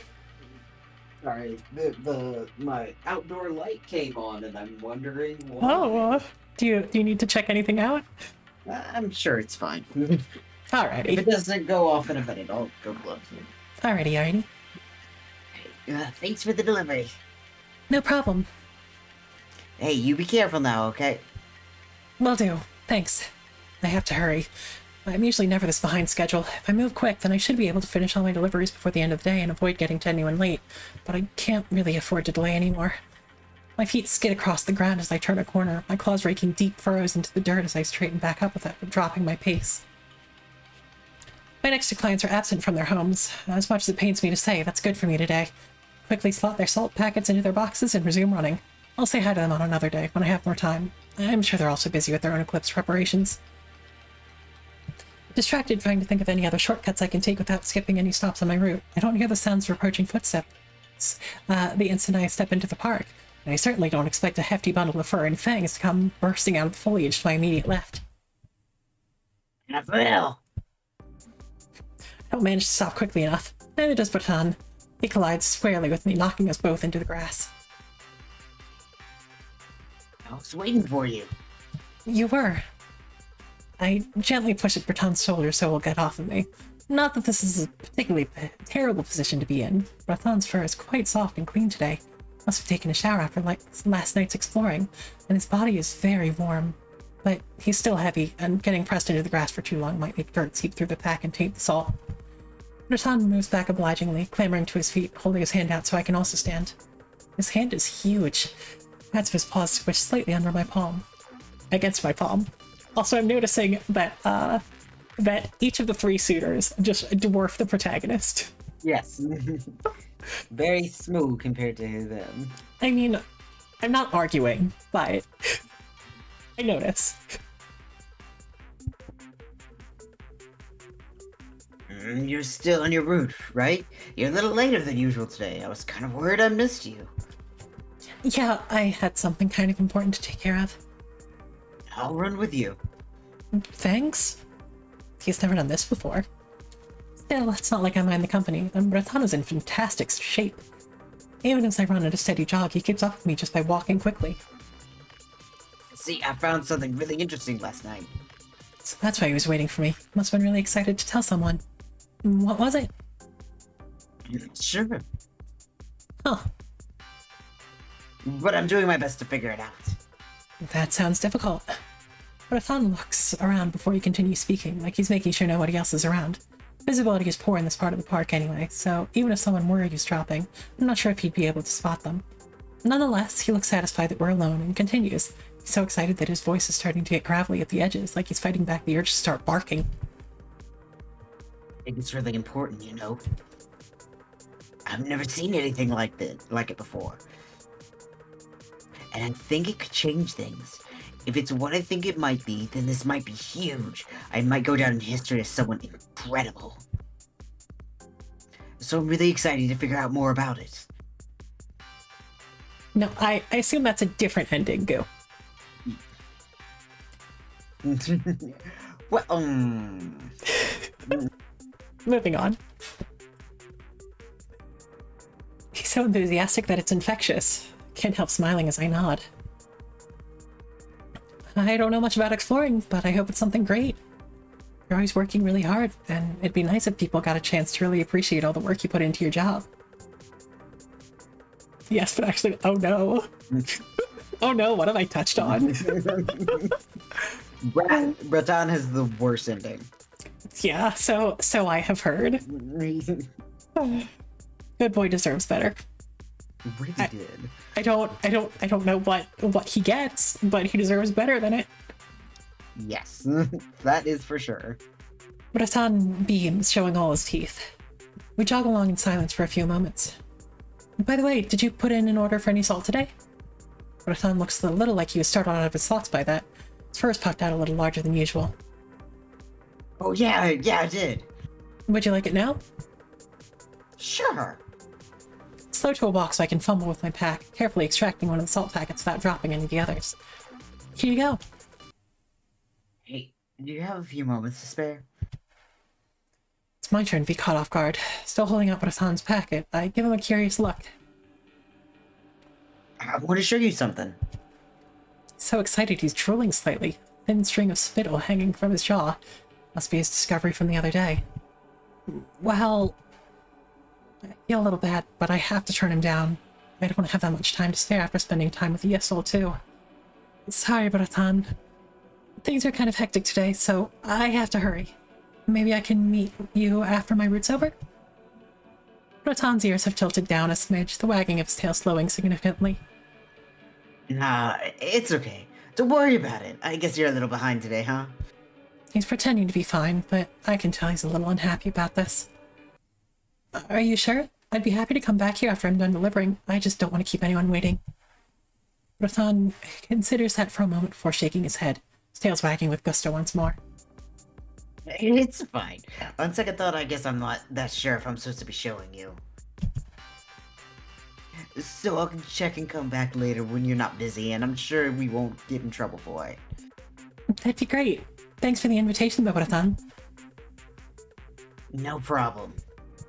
He reaches out a massive paw, probably to clap it on my back, but he course corrects when he remembers that I'm wearing the bundle over my shoulder and ruffles my hair instead. His claws are huge and sharp, but they graze against my brow. Oh, it's a Lily! Hi! Hello, Happy New Year! I like you a lot, you know? For anyone else, I suspect this as a very well-constructed attempt to guilt-trip me, but Breton isn't the type for anything like that, so I manage to smile as I gingerly duck out from under his paw. I like you a lot too, so I'll be looking forward to seeing your big discovery in the future. Sure thing. The slick of damp ground underfoot gives way to a firm rock bed as we near the edge of the park. Oh, yeah, here. I'd still been holding Breton's salt packet and pulled it out to him. Alright, thanks. Be careful on the rest of your route, okay? Will do. Tighten the bundle over my shoulder and make sure it's firmly in place, then head off at a steady jog. Halfway down the block, I turn to glance over my shoulder. Sure enough, Breton's still there, watching me. I raise a hand to give him a brief wave, and he excitedly returns the gesture before finally turning and sinking into the foliage of the park. I can't help wondering what it was that Breton wanted to show me. Part of me feels like I may have missed something big. But for now I have to focus on my job. The next delivery is a good few blocks away, so I turn the corner and ramp up to a speedy gallop. And apparently I am changing back. Okay, 1 second. Are you gonna disappear again? Maybe. I may have disappeared.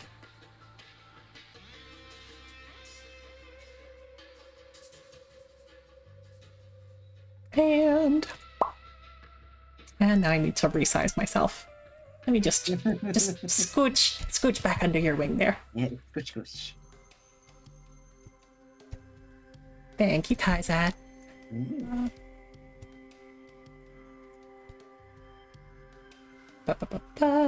Where were we? Is that about good? That's probably fine. We've also been concatenated. So 1 second. Did that work? I guess it did. Thank you, Frank. And thank you for the quench and dilate too. I guess I have been talking for a hot second. Actually, I need to go get some more water. Please do. Please do, please do. I will be back.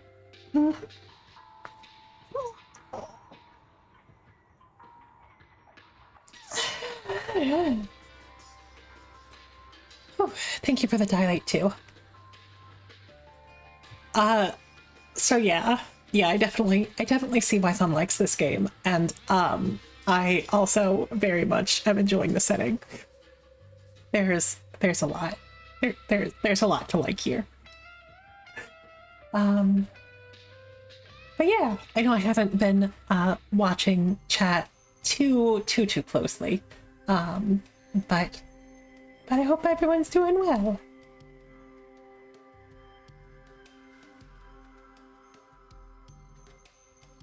Also, Yesku, I do appreciate the gentle authority that Yiestol has, and I will leave it there.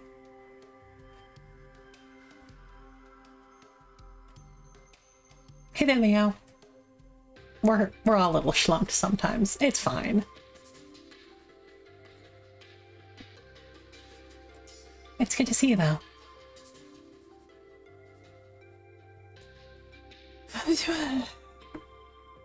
I'm back. Welcome back. We missed you very much. Oh, thank you. I know I was gone forever. Yeah, I mean, any longer, and we might have sent a search party, but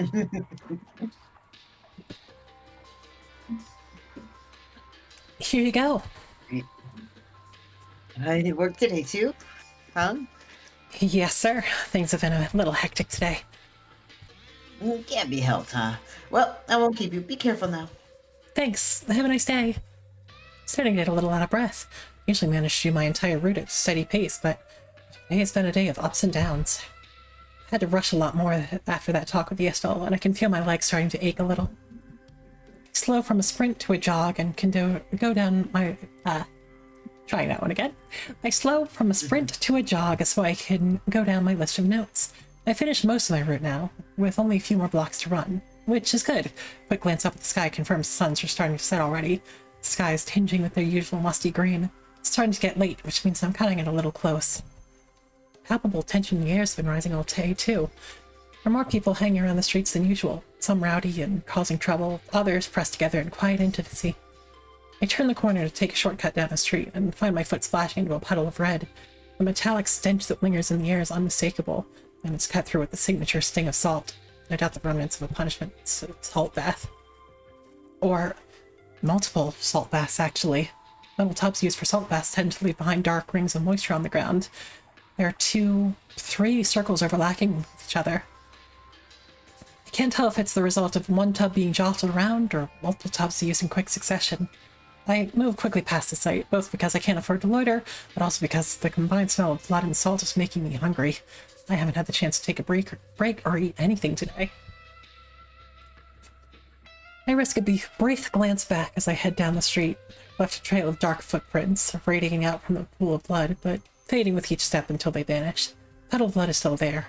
It'll seep into the ground eventually, leaving a dark stain for a while. Kinda like the eclipse, huh? A big happening that will leave an impression for quite a while. I'm not a very poetic person. I feel a little smug for thinking of a comparison like that, but I can't spare too much time to self-congratulatory nonsense. I drag my thoughts away from that drying puddle of blood and look back towards the street. Have a nice day, Bill. Thanks, you too.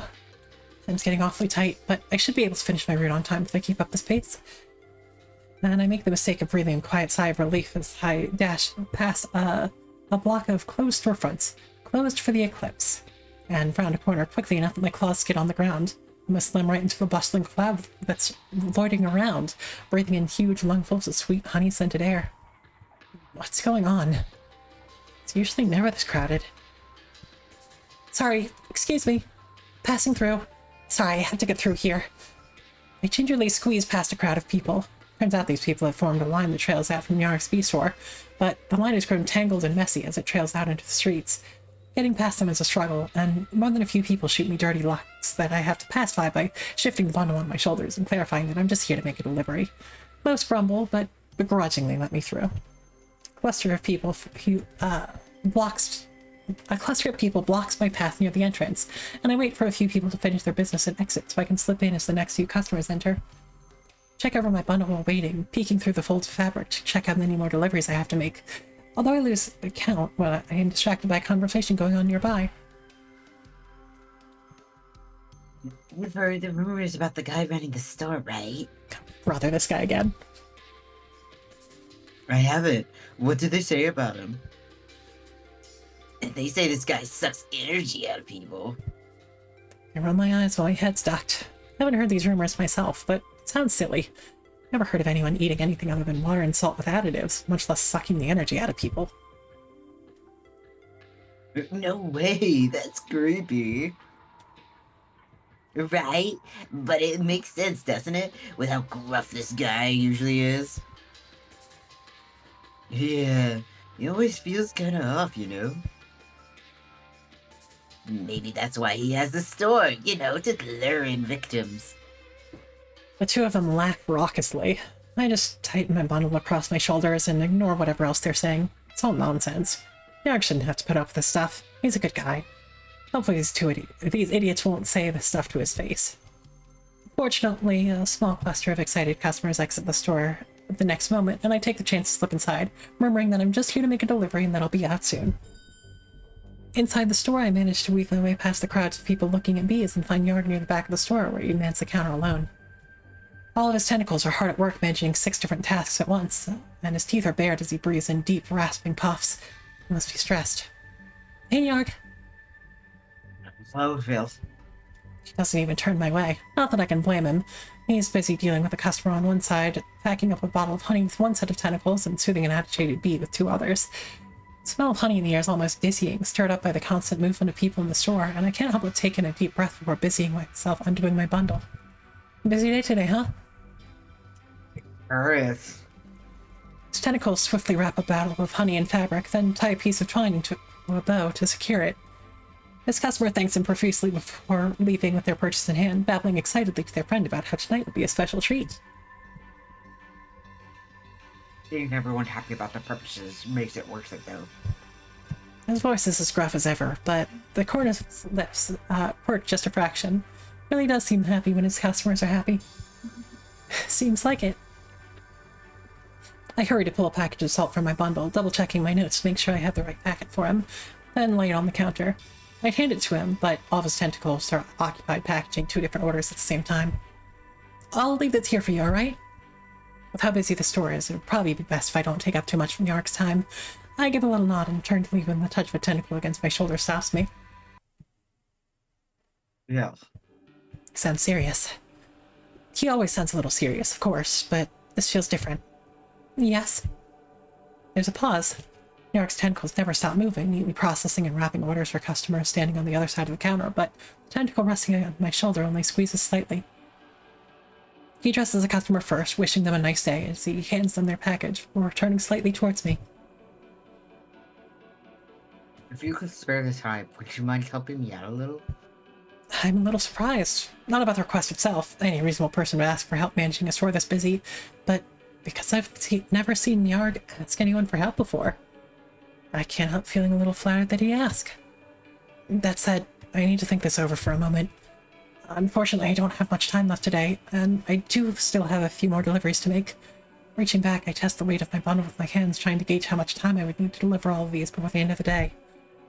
I should be able to hit all the stops on time as long as I hurry, but if I stopped here to help Yarg... No, I really can't risk getting people their deliveries late, especially on the day before the eclipse. I don't want to risk ruining everyone's preparations for a big day. Sorry, Nyark, but I'm on a pretty tight schedule today. That's understandable. You did come in a bit later than you usually do today. Yeah, things have been pretty hectic today, so I'm a bit behind, and I don't want to be late with anyone's deliveries today. Nyark nods. His tentacles keep working. I'm really sorry, I wish I could help. I can come around after my route's over if you need any help closing up shop. He shakes his head. His attention already seems to be wandering away from me, tentacles artfully wrapping up another bottle of honey even as he speaks. It's alright. The worst of the rush should be over soon. You should get some rest after your work. Are you sure? It's no trouble coming by after my route? He nods again. Thanks for the offer, but it's fine. I feel like I've put somewhat of a damper on things, but I guess it couldn't be helped. Sometimes things just work out that way. Alright then, hopefully things won't be too hard for you. We're nearing the end of the day after all. I tighten the straps of my bundle to make sure it's firmly in place. It's grown pretty light by now, the fabric weighed down by only a handful of salt packets, but doesn't mean my remaining deliveries are any less important. Behind me I can hear a few customers huff impatiently. I doubt they think I'm holding up the line. Hey, sure. Most of New York's tentacles are hard at work wrapping up bottles and soothing agitated bees, but he still spares one to give me a small wave. I wave back as I step away from the counter. You too. Good luck. Nyar doesn't respond anymore, already busying himself tending to the next customer in line. I want to look at the bees Nyar has for sales, but since they're considering outright buying one, must be big spenders. Nyar stepped out from behind the counter to lead them to the cages. I guess I should go. God, it's a little bit too real. You love so many people, and you don't have enough time to spend with all of them. How dare you confront me with this? Twice. Yep. Twice. Yeah, it makes you replay the whole thing too. The crowd outside the store has thinned out a little bit, but it's still sizable. At least those people from earlier who've been gossiping have either gotten into the store or have wandered off, tired of waiting. I gingerly squeeze my way past the waiting line and back onto the streets, inhaling deeply. Already, the sweet scent of honey is much thinner, cut through with the musty smell natural to the air. Overhead, the skies are starting to streak through with darker shades of green as the sun dips toward the horizon. Though there's the strong urge to linger, to wait and see if the store will quiet down at all, and even to turn back inside to help Nyard, I know I shouldn't. So I don't look back as I dig my heels into the ground and take off at a quick sprint down the street. I guess these last few deliveries won't take too long.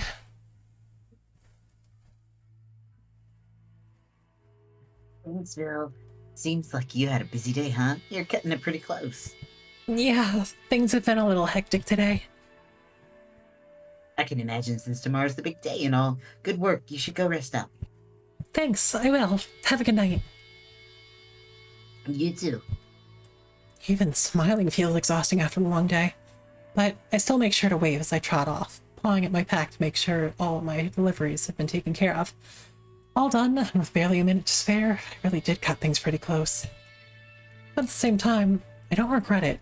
Feels like what happened today was pivotal, and absolutely worth a bit of extra running. I end up taking the long route back home, backtracking a little bit. I walk past New York's store, which has gone quiet by the time. I can still see flickers of movement inside, but it looks like it's mostly just New York cleaning up the store by himself. I cut through the park. The atmosphere here is different after dark, with the spindly trees casting twisting shadows across the uneven ground. The air feels colder too, and it feels different without Bratan's boisterous presence walking by me.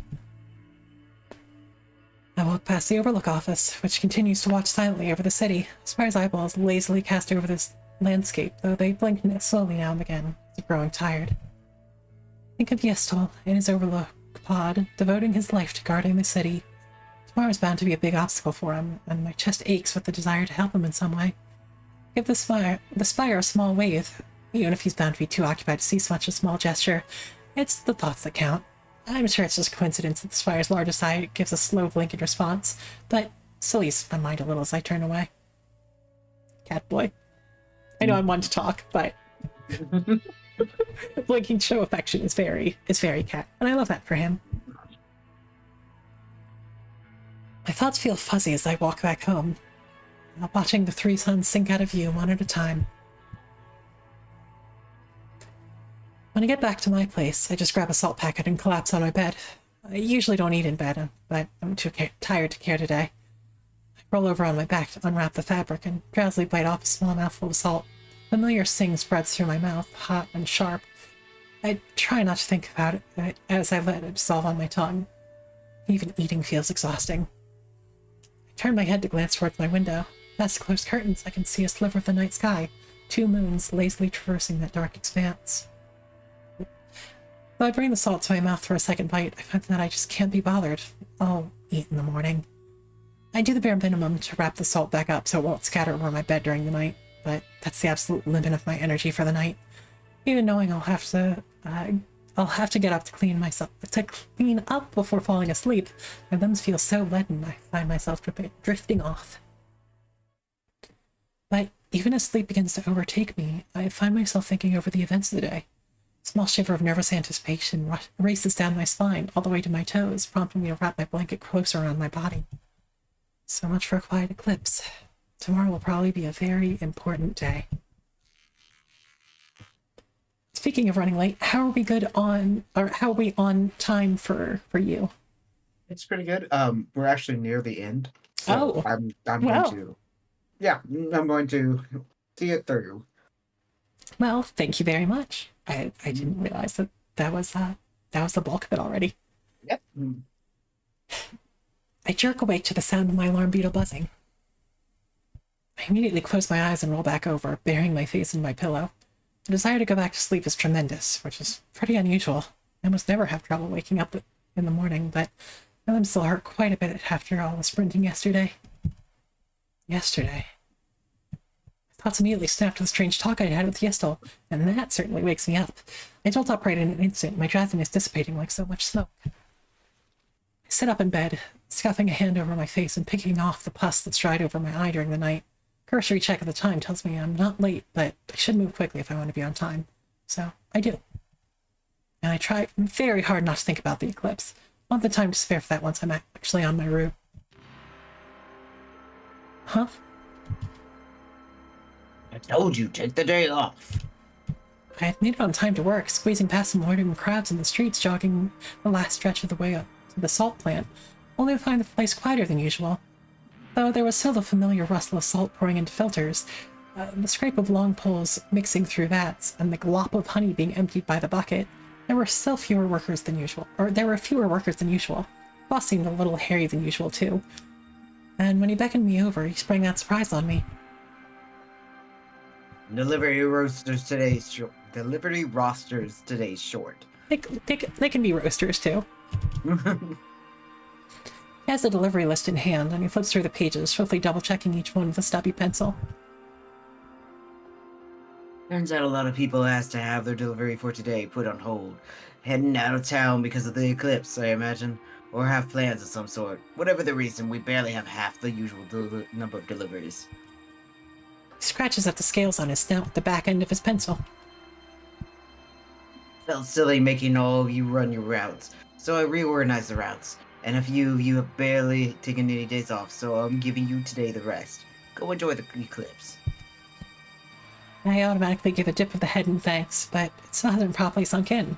I built my daily schedule around my work, and suddenly being told that I have a whole day to myself is jarring. The boss seems to notice my hesitation and gives me a hard clap on the back.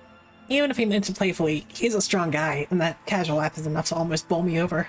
He laughs as I wheeze. Go on, get. You're young. Go do something fun. You deserve it. You're sure there isn't anything else I should be doing? You doubting me? No, sir. Leaving the salt plant empty-handed so early in the day feels profoundly weird, and I'm not quite sure what to do with my hands as I head towards the door. It's almost relief when the boss calls me right before I reach the door. Right, Vil, hold on a second. Yes, boss? He chomps over, digging through the pocket of his apron and pulling out a few scraps of paper. He returns most of them to his pocket, but holds one out to me. Somebody from the Overlook office came by earlier and gave me this. Said it's for you. Yiestol sent somebody? Boss nods. The piece of paper is neatly folded into a square, and unfolding it reveals a short note written in Yiestol's impeccable handwriting. Finn, I was hoping I could see you today if you weren't too busy. I'll be at the Overlook office all day, so please visit me if you're able. Please don't worry about it if you have other plans. Thanks, Yiestol. It's like he's right here with me. It's written so politely, which is very much like him. I smile to myself as I fold the note back up and tuck it in my pocket. Something wrong? No, nothing's wrong. Yiestol just wants to see me about something. Hey, boss. Yeah? What are you going to be doing during the eclipse? He smiles, the mask straining to stay in place on his snout. I can almost picture all the teeth he's showing, but the boss doesn't smile often, but when he does, it's very kind, so it's a pity the mask is in the way.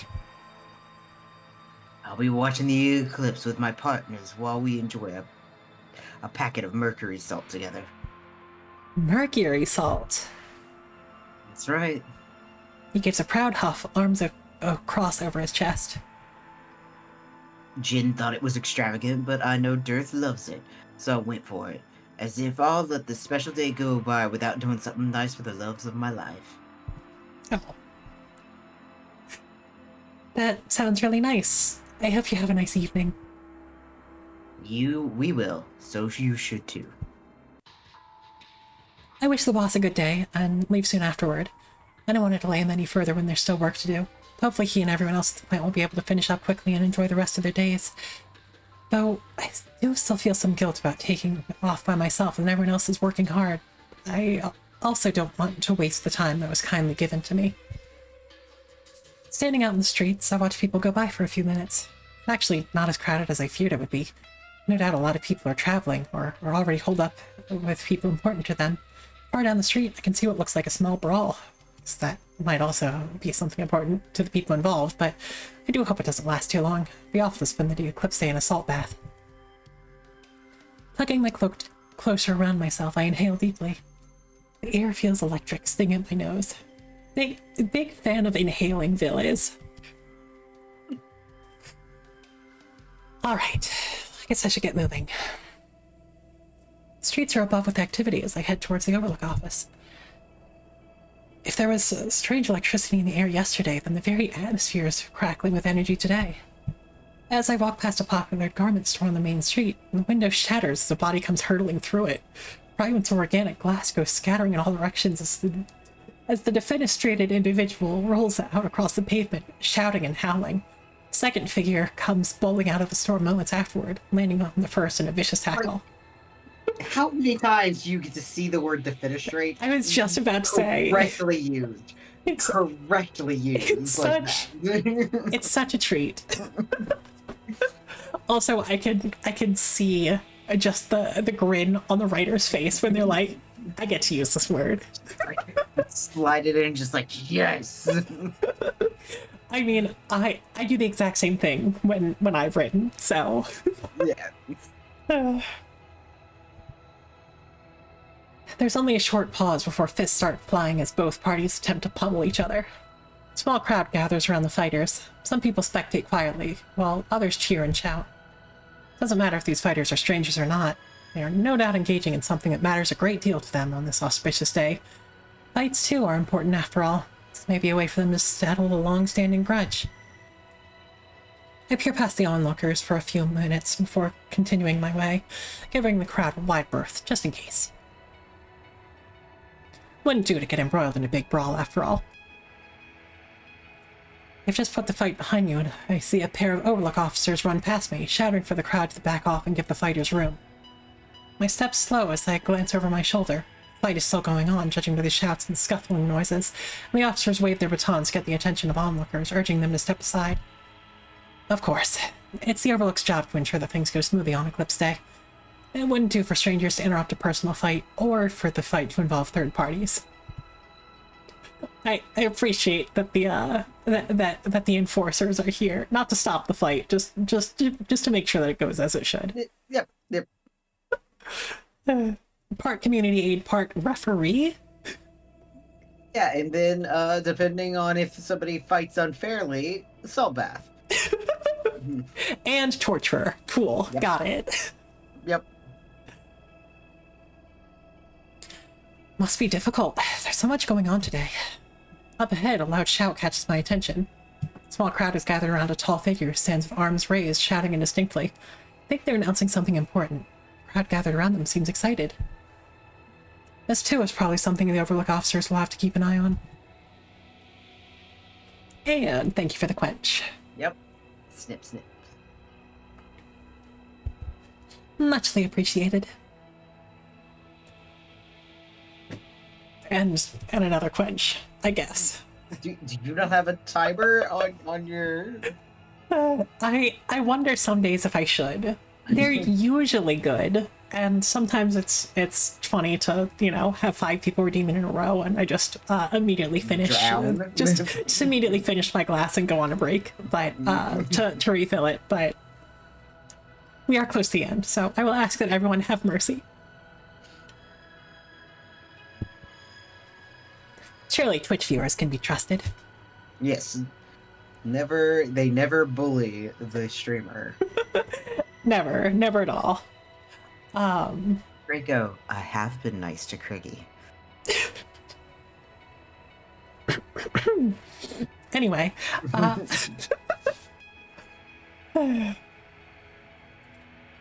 can see the Overlook spire up ahead, looming above the other buildings. The spire's eyes dart back and forth rapidly. Even from this distance, I can see the spire's flesh pulsing rapidly in spots, frantically pumping blood through its veins. I don't think I've ever seen it so active. Yiestol must be working harder than he ever has. The note he left for me seemed so candid, but Yiestol always seems to try and seem at ease.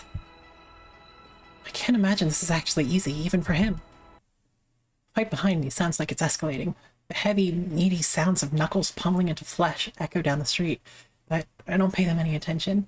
Instead, I quicken my pace, heading towards the Overlook office at a run. I don't want to keep Yiestol waiting any more than absolutely necessary. Excuse me.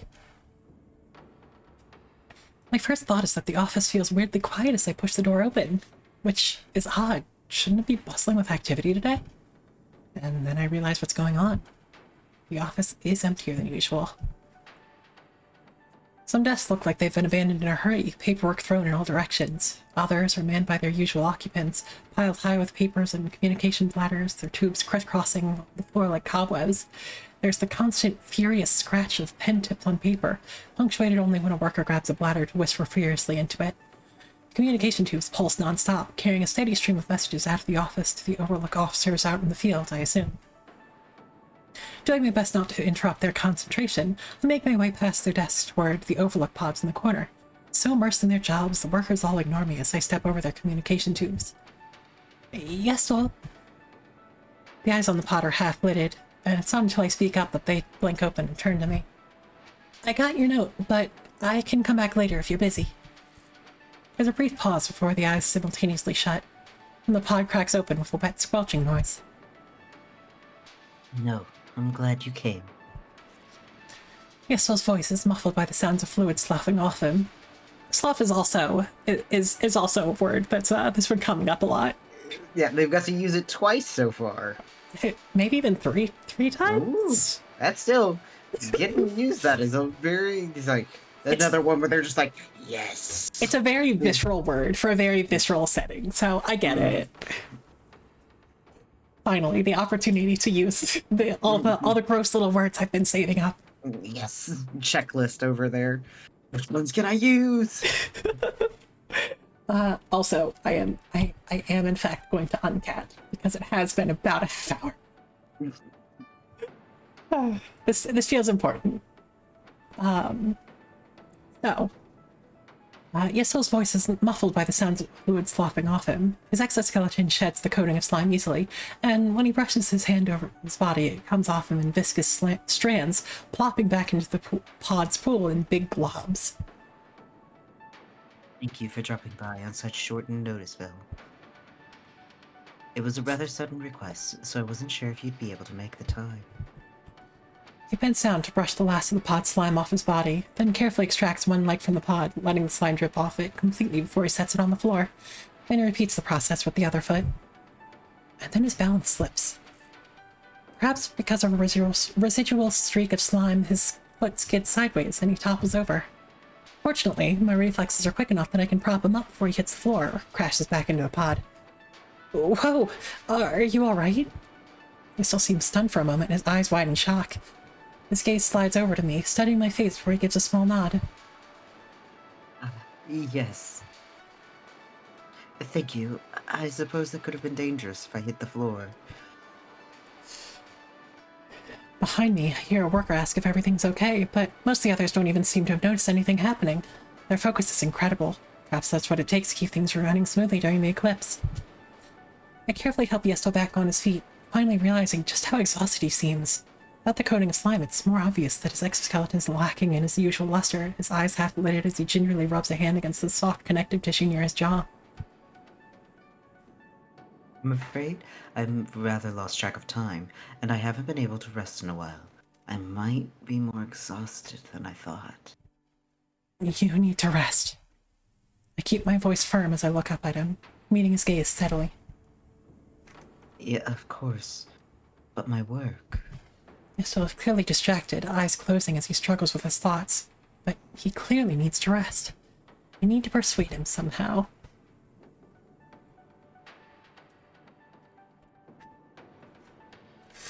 I'm super bad at following it, but I am a big proponent of the idea that, like, I mean, obviously you need rest in order to work well, but Yeah. it's still super easy to slip into. And the thought that at least what helps me is realizing that I won't get done good work if I'm trying to do too much of it. Exactly. So anyway, I'm going to click that option now. Okay. He obviously can't work if he's feeling unwell. If his focus is on his work, then this should persuade him. Yiestol, I know your work is important, but you also can't run yourself ragged like this. Your work is hard. You won't be able to do it well unless you're in good condition. So, please rest for a moment. There was also something you wanted to talk to me about, right? Yiestol looks over at me, as if remembering my presence, and then he nods. Right. Right, of course. He inhales and exhales slowly. Watch the soft portion of his exoskeleton swell with that breath, settling back down as he empties his lungs. After 2 or 3 more slow breaths, he seems much calmer and offers me a smile. His usual smile. You're right. I think a short break would be good. Even though he still looks exhausted, it's good to see him at least acting like he usually does. Can't help but giving a small sigh of relief. Yeah, that sounds great. We end up back on the rooftop, beside the dormant spire. It, too, seems a little strained. The eyes seem somewhat bloodshot as they lazily scan the horizon, and when I gingerly touch one of the protruding lumps of flesh, it feels a little hot. Skin throbs slightly beneath my touch, and I can feel the steady pulse of fluids beneath the stretch of skin. I'm afraid I've overworked it somewhat. Yiestol approaches slowly, his hands running across a large vein snaked over the handrail. It's not in any danger of serious damage, of course. I'm sure I would give out long before the tower ever does. But I'm afraid I don't yet have the experience and intuition that the previous overlooks did. They could often pinpoint sources of danger and commotion, and look towards them more quickly. Lacking that intuition, I have to search the city more frantically in search of any trouble, and it strains the eyes. I apologize. His voice is gentle as he directs that last statement at the tower. The tower is silent, of course. Not that it could ever speak. Just making sure I wasn't crazy there for a second. Yeah.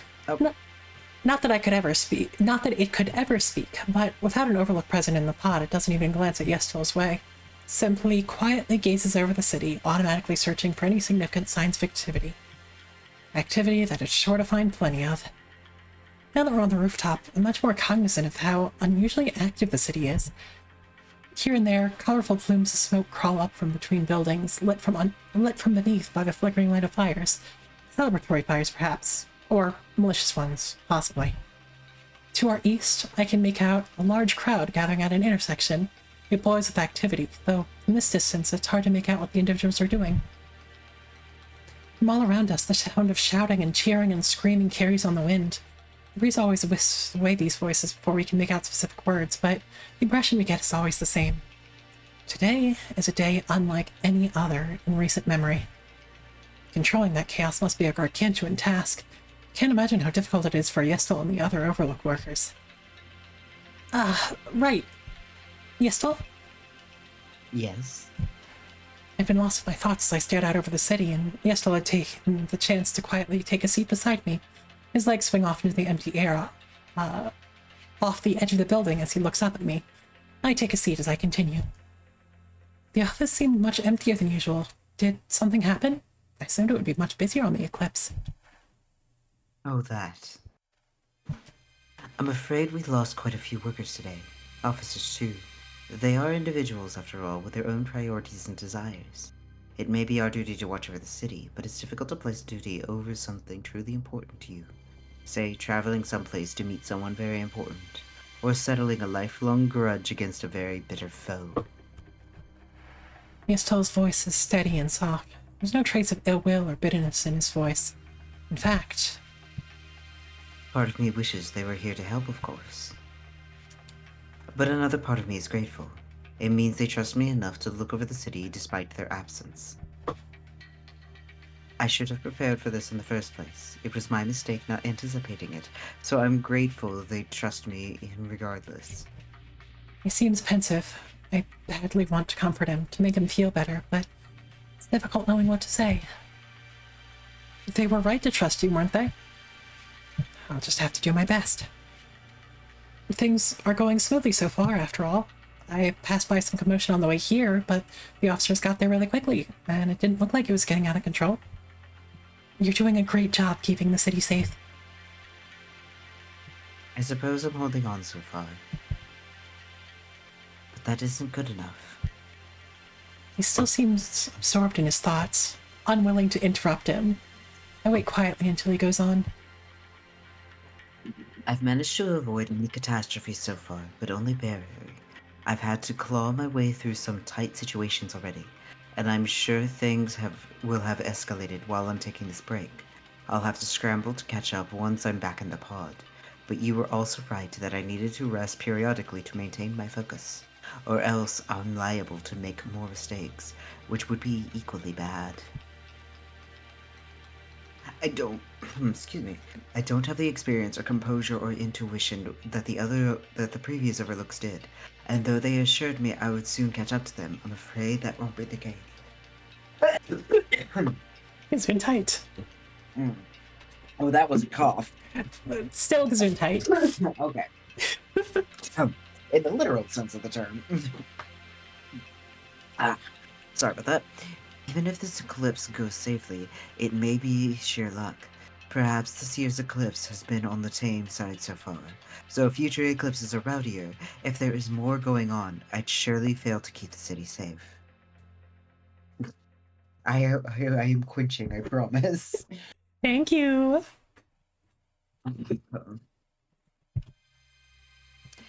There is a deficiency I need to fix. The outburst is a little shocking.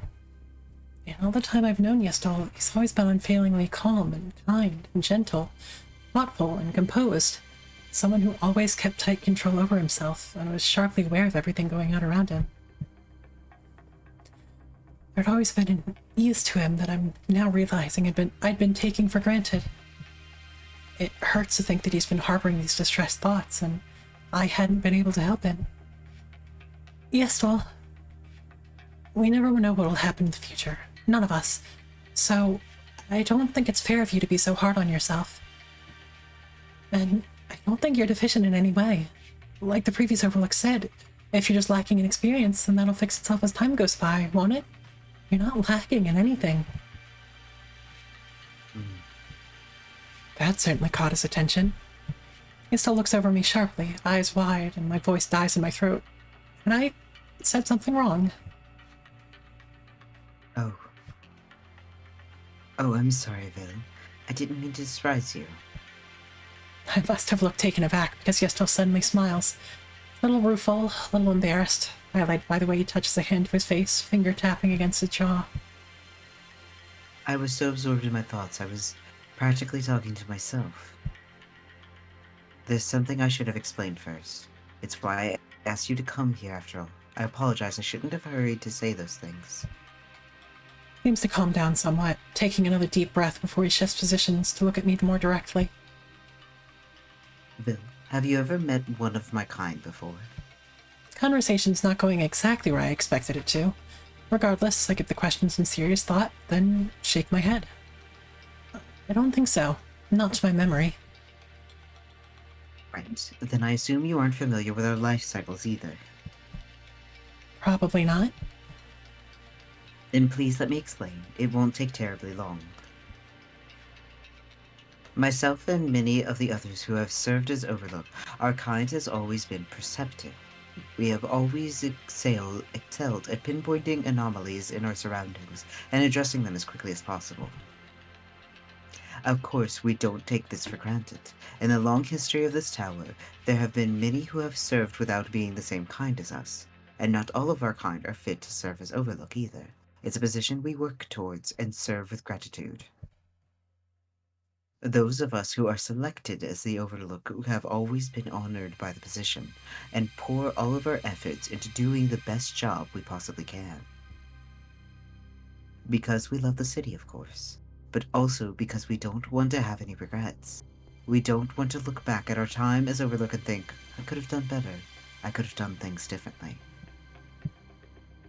And in that vein, there is something all of the previous Overlooks did before experiencing their first eclipse. Bonding with a partner. I see. I understand now why Yiestol reacted the way he did to my attempts at comforting him. This thing he was lacking wasn't an abstract criticism of his own abilities, but something concrete he felt he failed to do. Bonding with a partner. He was slightly embarrassed, knowing I'd misunderstood him so drastically, but only nods show that I'm following along with his explanation. Yiestol continues. You see, no matter how perceptive we are still just one individual with one mind.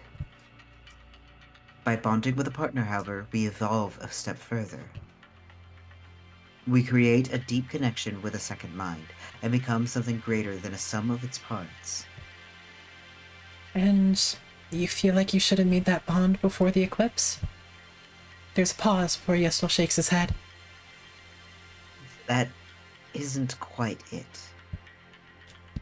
I don't regret having put off my bonding until now. Of course, it might have made it easier on myself to survive this eclipse if I were bonded.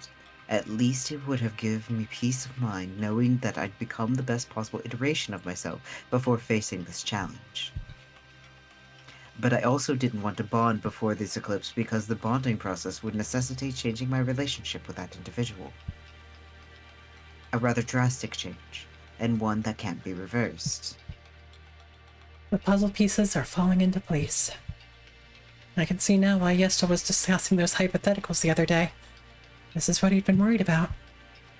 My worry eases just a fraction. With a better understanding of what Yiestol was trying to say, I think I can better understand his concerns. Drastic change to relationship. Thoughtlessly, I murmur the words under my breath. Yiestol nods and continues. It's one that cannot be undone. Because we need to devour the person we're bonding with. I see why you made me choose this ending. The warning was there. It very much was.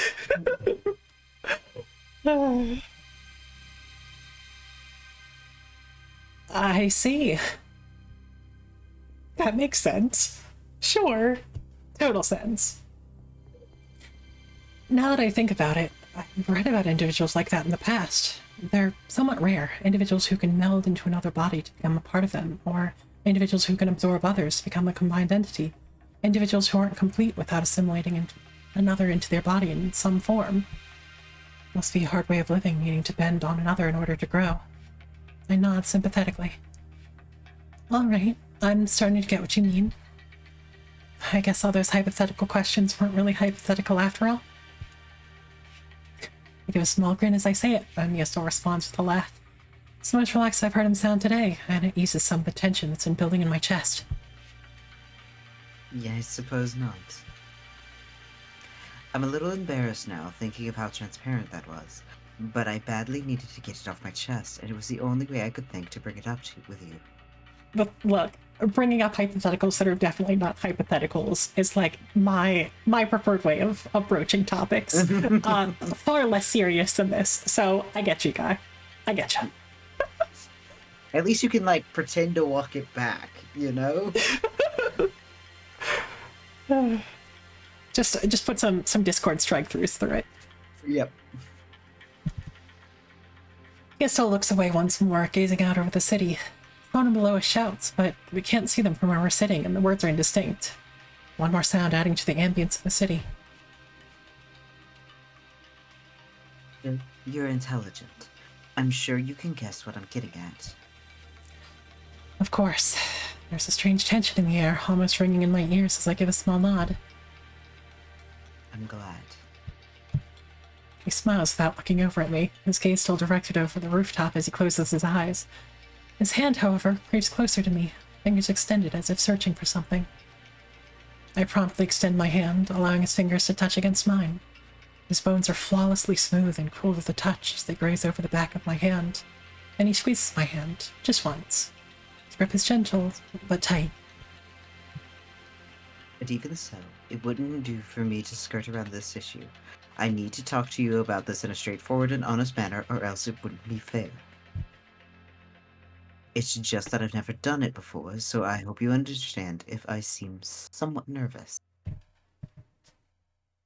Yiestol exhales slowly before looking to me once more. His eyes are fixed on me intently, the amber of his sclera amplified and almost glowing in the warm sunlight. Bill, you're a highly attentive and diligent person. I've admired those traits of yours and aspired to be like you in some ways. There's a warmth to you that not everyone has, and it's the same warmth I'd like to show to the city. I respect you deeply.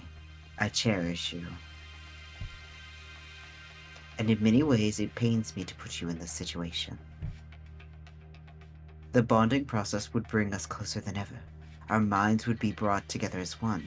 We would be able to share our thoughts, our feelings, our dreams with each other with absolute clarity. As an evolved being, we would always be at peace with each other. But there are things we would lose. The ability to touch and see each other like this, for one. And because our lives would become one, there are things you would lose. We would make every effort to maintain connections to your old life, of course. I deeply respect the life you have right now, and would never want to take any of that away from you. Not a single bit of it. We would talk to the same people, visit the same places, experience the same things again. But it would never be the same. The bonding process is a big decision, and I don't ask this lightly of you. I won't ask you for your answer immediately. I would only ask... Vil, would you please consider bonding me with the night during the eclipse? My pulse thrums through my veins, echoing my ears all the way through my fingertips. It's a big decision to make, and I'm not entirely sure how I feel about it, but this is something clearly very important to Yiestol, so I nod and answer as firmly as I can. I'll give it some serious thought. Yiestol exhales hoarsely, as if he'd been holding his breath. Thank you. I knew you wouldn't be the type to immediately reject it or run away, but still, I was quite nervous for a moment. Thank you for listening to me and for taking my request seriously.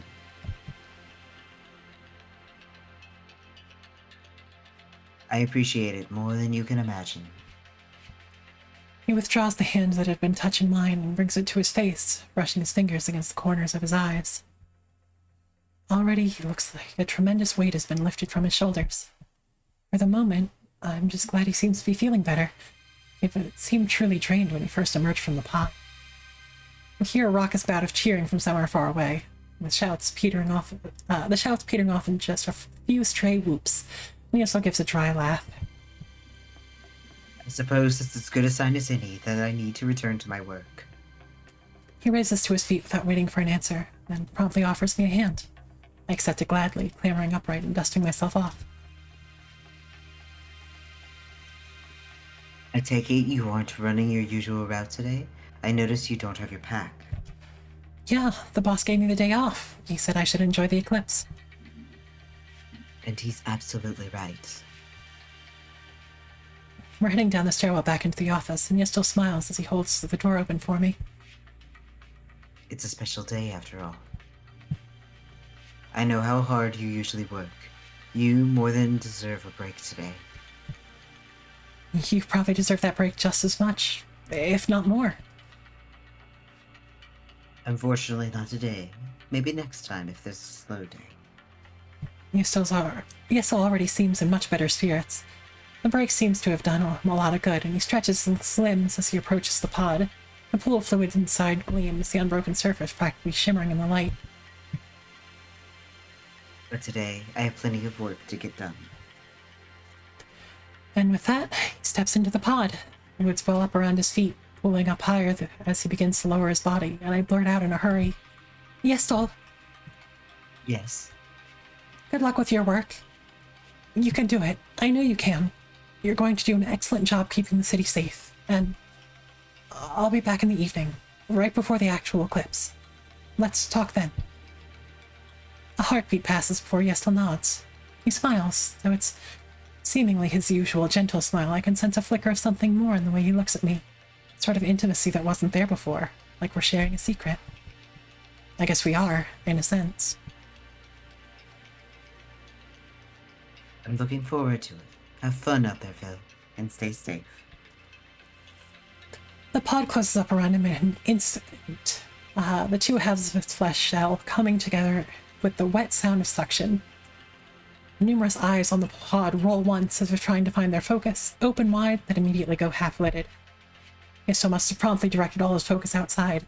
Sure, it's necessary. The city must be escalating its activities as we grow ever closer to the time of the eclipse. Everyone else is also deeply immersed in their work, and I walk past them as quietly as I can, careful not to step on any of the communication bladders. No one so much as glances at me as I step toward the door. The creak of it pulling open sounds so loud to me, but to them it doesn't exist. I'm glad such diligent people are keeping our city safe. I end up wandering the streets outside. I need to think about Yiestol's proposition, of course, but I feel like I need to calm myself first before I can address something so important. So I walk. It feels good to walk. My body's so accustomed to running my daily route that I'd been feeling antsier than I realized, and simply taking to the streets at a brisk walk, helped me clear my head. My feet carry me down familiar paths, and I let my eyes wander over the various sights and sounds. This is all very, very familiar territory for me. But today, on the day of the eclipse, everything is different. Just a little. Just enough to make me appreciate the city all the more. I walk past a small crowd. They've gathered around one individual who stands tall, arms spread, speaking in a booming voice. Today is the day, friends. Can't have you getting bored over there. In just a few hours, the eclipse will happen. Good fortune will come to all of us. And so we depart now off into the bone plains to hunt the giant earth whale. The crowd erupts into cheers. Several arms are raised high, hands clasped tight around spears. This must be a hunting party. Everyone looks ecstatic, practically mad with excitement. It's almost infectious. I find myself smiling as I walk by. They say the earth whale cannot be hunted, but we'll prove them wrong. We'll be remembered for years, for decades to come, and everyone will feast on earth whale tonight. To victory! To victory! The triumphant shouting and hollering is audible long after I turn the corner and head off the street. And then the entire plot of Monster Moby Dick happens. Yep. Off screen over there. The park is quieter. Not that it's totally free of the eclipse's influence, of course. I pass by what looks like a couple embracing each other, whispering to each other and giggling. They seem very happy, and I give them a wide berth, trying to pass by quietly without interrupting anything. Elsewhere in the woods, I can hear boisterous conversations and shouts, but all sounds are muffled by the ambience of the woods, and I look for an isolated spot where I can sit and think. It doesn't take terribly long for me to find a small grove of trees a short distance off the main path, flanking an old fallen log. The finger pods on the ground squirm as I approach, and no doubt alerted by the pad of my feet on the ground, but they settle down once I take a seat. Finger pods, huh? Yep. It just keeps throwing new words in there that, like, But at least you can imagine what it looks like. yeah, I'm no longer surprised, but I'm like, oh hey, I appreciate that this word was invented just to give me the thought of how just fleshy this entire world is. Very fleshy. It's incredibly fleshy. All around me I can hear the chittering of the insects and the distant call of crows. I like to think that they're just normal crows. And The only normal thing of the entire place. absolutely. I mean, if anything, the crows deserve it. Mm-hmm. The city's bustle comes from someplace even farther away, ever-present but now muted reminder of what's happening today. And sinking into this relaxing atmosphere, I close my eyes. Would you please consider bonding with the tide during the eclipse? It's really hard to imagine what this bonding would be like. But it hadn't sounded like anything as simple as being eaten. I've heard of individuals like that, of course, who need to assimilate or absorb other people in order to survive or grow stronger. They often form bonds with those who had naturally short lifespans or who were fated to die shortly after procreating.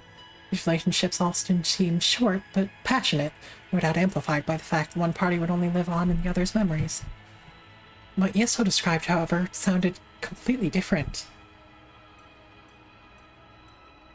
The bonding process would bring us closer than ever. Our minds would be brought together as one. We would be able to share our thoughts, our feelings, our dreams with each other with absolute clarity. As an evolved being, we would always be at peace with each other. Pretty fleshed out. God. Fun. We, not I. Huh. I won't vanish. I'll still be there. I'll be with Yiestol. I would lose something. A lot, possibly. Things would change drastically. But at the same time, I would gain something. A lifelong partner and trusted companion. And the city would benefit. Technically, it would be a small sacrifice for the sake of many. But still... Would he still chastise me for hesitating over this decision? Would he be upset with me if I said no? No, I don't think so. I end up quietly talking to myself as I sift through my thoughts. Yiestol isn't like that. That's why he gave me this time to think to myself.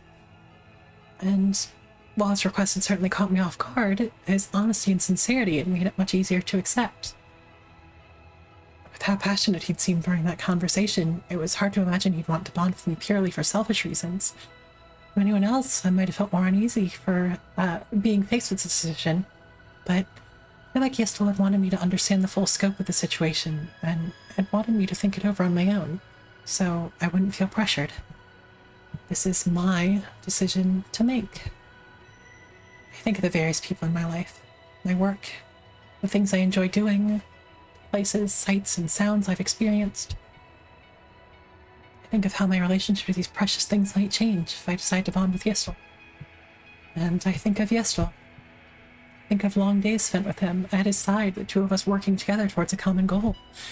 I think of his calm smile, the gentle cadence of his voice, his calm and reassuring presence.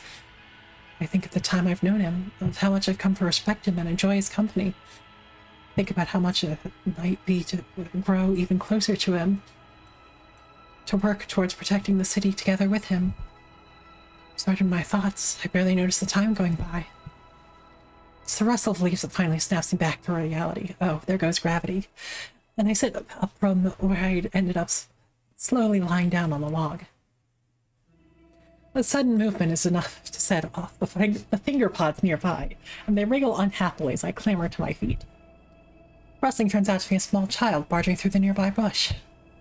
Dad gives me a confused look, as if demanding to know why I'm here, And I smile in return.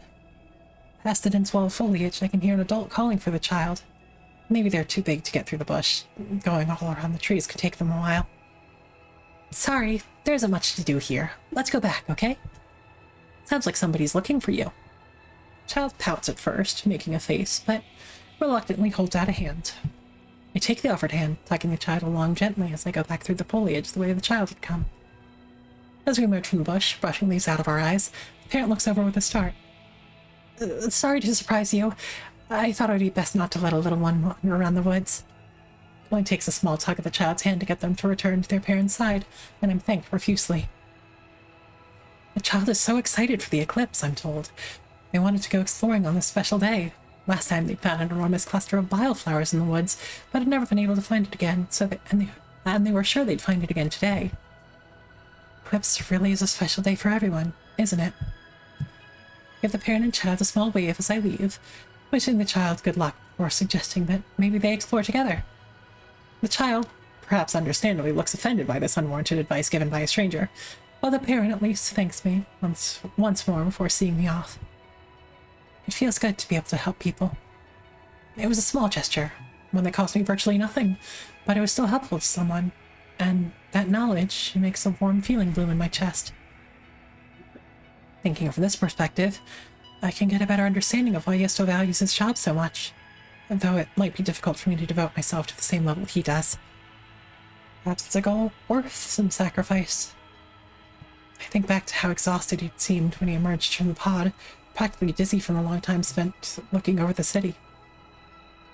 But at the same time, he'd seemed so proud and fond as he looked over the buildings from the rooftop, one hand touching against the spire's long vanes. I look up to the rapidly darkening sky. In the far distance, I think I can make out the very tip of the spire, though it might just be my imagination confusing a wayward tree branch for the spire's top. Either way, I should probably head back. I think it's time.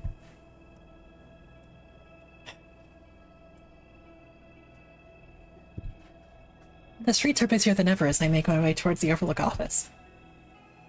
Most people are clustered together in groups, the biggest ones overseen by Overlook officers standing at ready in case there's any trouble. I hear talk of a romantic confession going as well. Someone decides to travel out west into unknown territory and is recruiting mates to travel with them. Another person has decided today is the day they'll begin the process of setting up their new business. The announcement is met with cheers. Overhead, the suns have drifted across the skies, seemingly on a collision course aimed at each other. The moon is a darker shape that crawls ever closer, as if intent on devouring the suns. My skin almost feels tingly from the energy in the air, and I find myself jogging, then running towards the Overlook office. I want to see Yiestol. I want to let him know of my decision. The Overlook office is even quieter than before when I enter. The lights are off, and the desks are empty. Skies outside are rapidly darkening as the moon begins encroaching upon the sun's light, and the interior of the office feels almost desolate. It takes a moment for my eyes to adjust to the darkness, and then I realize the pod in the corner, alone, is still occupied. Its eyes are all closed. Yiestol must be completely focused on the events happening outside. Unwilling to interrupt him, I walk over to the pod and sit beside it. It pulses gently, breathing in an intense warmth. Like Yiestol himself, it's an incredibly comforting presence. Just being near it tends to put one at ease. Despite not having run my route today, I find myself starting to grow languid and sleepy. Languid is another one of the words that's popped up a good bit. Yes. But always right when it's being used. True. And again, I cannot judge. Languid is one of my words specifically as well. It does feel like it's been a very long day after all. And if it's been a long day for me, it must have been exponentially more draining for Yiestol. I hope I'll be able to take another break soon. Bill? Bolt upright at the sound of Yiestol's voice. I hadn't meant to fall asleep after all. Yiestol was crouched beside me, a hand still hovering over where he'd evidently been hesitating to shake at my shoulder. He laughs as I looked at him, rubbing a hand on my face. You caught me by surprise. I didn't realize you'd arrived. Were you waiting long? No, not at all. It's just the pod was really warm, and I guess I dozed off. Still trying to rub the sleep out of my eyes. I'm still trying to rub the sleep out of my eyes, and Yiestol smiles fondly. You should have gone home if you were so tired. It's been a busy day after all. Our work here is pretty much done. The eclipse will be soon, and the officers have already been dispatched to all existing trouble sites, as well as standing by where we expect there might be any more trouble. Even the remaining workers here had small things they wanted to do before the eclipse happened, so I let them leave. So it took me a little longer to finish those last tasks. Sorry to keep you waiting. It's fine. You don't need to apologize. Finally feeling alert once more, and I sit up straighter to peer at Yiestol's face. He still looks tired, but a little more at peace. With all the work done for this eclipse, he must be feeling tremendously relieved, not like earlier when he'd seemed so stressed. Besides, I couldn't leave. I needed to answer your question. I guess that's a good opportunity for a quench and dilate. Yep, taking a sip.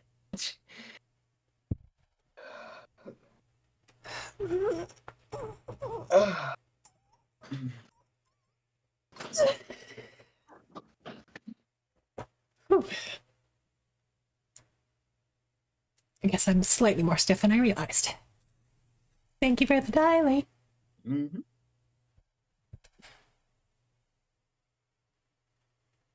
Right. For a brief moment, I see a trace of nervousness return to Yiestol's features. His eyes widen marginally before settling back to his calm gaze, his lips parting to reveal a sliver of teeth. They press together thinly as he nods. Of course. There's a subtle scrape of his exoskeleton on the floor as he moves to sit on the floor, facing me. The remaining light from outside filters through the window, highlighting his features from the side and glimmering off stray strands of his hair. His gaze feels more intense than ever as he looks at me, not demanding or prying, but patiently waiting for my answer. Despite his earlier signs of unease, his voice is quiet and calm as he says, Bill, would you bond with me? His words have a beautiful clarity to them. They almost seem to echo in my chest, throbbing alongside my pulse. The calm cadence of his voice betrayed by the focused way he regards me, as if I'm the only thing in his world at the moment. A warm flush of gratitude washes through my veins. Regardless of my answer, I'm incredibly grateful that he would ask such a thing of me. And though I never aimed for it, nor expected to become someone so important to Yiestol, I've always treasured our friendship, knowing that he feels the same way, and perhaps to a greater magnitude than I can truly comprehend, is almost dizzying. Even as my pulse thrums in my ear, I struggle to reach the final answer. I try to keep my voice as calm and clear as Yiestol's had been as I give my answer.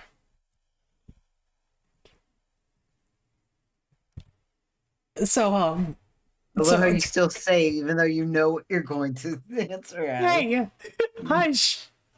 I might still be weighing my options. Yeah. You don't. Are you saying you don't want to get love nobbled? Nobbed? Nobbled? I don't know. I'm getting kind of tired. I'm very sorry. No, I fully approve of nobbled. Um, um, uh, yeah. Mm-hmm. Corbin acquires the Griggy hair. I mean, it would just be the same floof, a different color. I will. I'm almost startled by the words that leave my mouth. They pour out before I can stop myself. But as I comprehend what I'm saying, I also understand this is the right choice. The words come faster, spilling forth my true feelings. I want to bond with you, Yiestol. I want to be together with you and help you. I see. Yiestol blinks. Is he shocked? He blinks again before he seems to understand what I said, and repeats, See? You'll do it. Is this the first time he used exclamation points? Yes. Our boy is so excited. Catches me. He's about to nobble. To be fair, I also get excited when I'm about to nobble. Yeah, exactly. Not quite in the same sense, but anyway, I'm gonna shut up before I back myself into a corner. It's your favorite place to be, especially around me. Shut up. I'm fine. Everything is fine. It catches me completely by surprise when he suddenly wraps his arms around me and pulls me close. Very close. Closer than we've ever been. His body feels warmer than it looks too when his exoskeleton rests against my chest. Yiestol's head bows, almost touching my shoulder, and I can feel a deep exhale whispering against my throat. It's a little shaky. Thank you so much, Phil. I can't put into words how much this means to me. His fingers tug into my robe, and he pulls me even tighter. I'm pretty sure I've never seen him this emotional. Nothing even close. It truly drives home just how important this is to him. I gently rub a hand at Yiestol's back, or as much of his back as I can reach. My palm ends up awkwardly touching somewhere between his side and his shoulder blade, feeling the smooth expanse of his exoskeleton. You don't need to thank me for anything, Yiestol. I was also really glad you asked me. I know it's an incredibly important decision for you, and if you feel safe asking it of me, then I'm really honored. Even with the way he pulls me close, I can feel even closer if I close my eyes. I can feel his breath against my skin, the wiry strands of his hair brushing against my cheek. The way his grasp pulls my cloak taut around me. I feel enveloped in his presence. It's very comforting. We've known each other for a while now, haven't we? We have. And I've always felt really comfortable around you. I've always thought it's a good thing you're the Overlook, because I know the city will always be in safe hands with you around. So, if I can help you and be with you, then I'm really glad. There's no one else I'd rather do something like that with. Yiestol doesn't respond, but his head nudges against my shoulder, almost like he's nuzzling me. Stays like that for a moment, before finally pulling back a bit. One arm pulls away from around my shoulders to touch at my face, gently brushing some of the hair out of my face. You don't know how happy it makes me hearing you say that. He leans back in, this time to touch foreheads with me. Stray strands of his hair slide against each other with gentle, metallic noises when he leans back once more. Can't wait to bond with you. I'm fine. Smile on his face is as gentle as ever, but there's a closeness and warmth to it that feels different. It feels like he's truly addressing me as Yiestol, as an individual, rather than as the Overlook to the city. I beam back at him. His gratitude and joy are infectious, and there's a hot feeling fluttering in my stomach. I'm excited too. There's more I want to say. It feels like a dam is broken and there's an endless number of things I want to say. But before either of us can speak, a loud murmur from outside catches our attention. It's only when we look up away from each other that we realize the skies have suddenly grown much darker, and they only continue to fade. The eclipse. It must be close. Phil, come on. There's a light tap of his feet against the floor as Yiestol gracefully gets to his feet, holding out a hand to me. When I take it, he pulls me up in one go. Let's go watch it. But shouldn't we bond first? Yiestol laughs. It's a very light and joyful sound. He continues to pull me along without hesitation, headed towards the door that leads to the outside stairwell. Bonding takes a while, and I know superstition dictates it's best to make our important decisions before the eclipse actually happens, but we already made our decision, didn't we?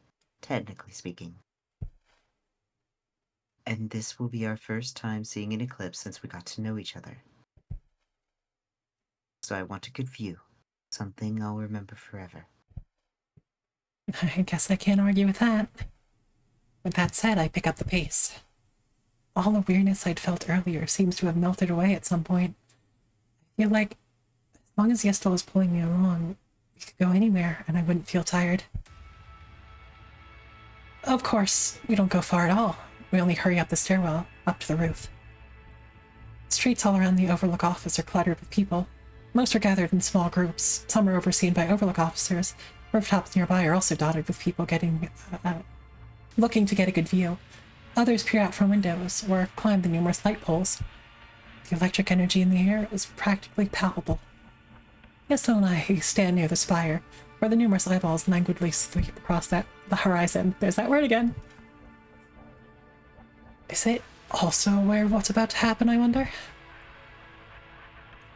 And as if in response to my question, one of the eyeballs swivels straight upwards.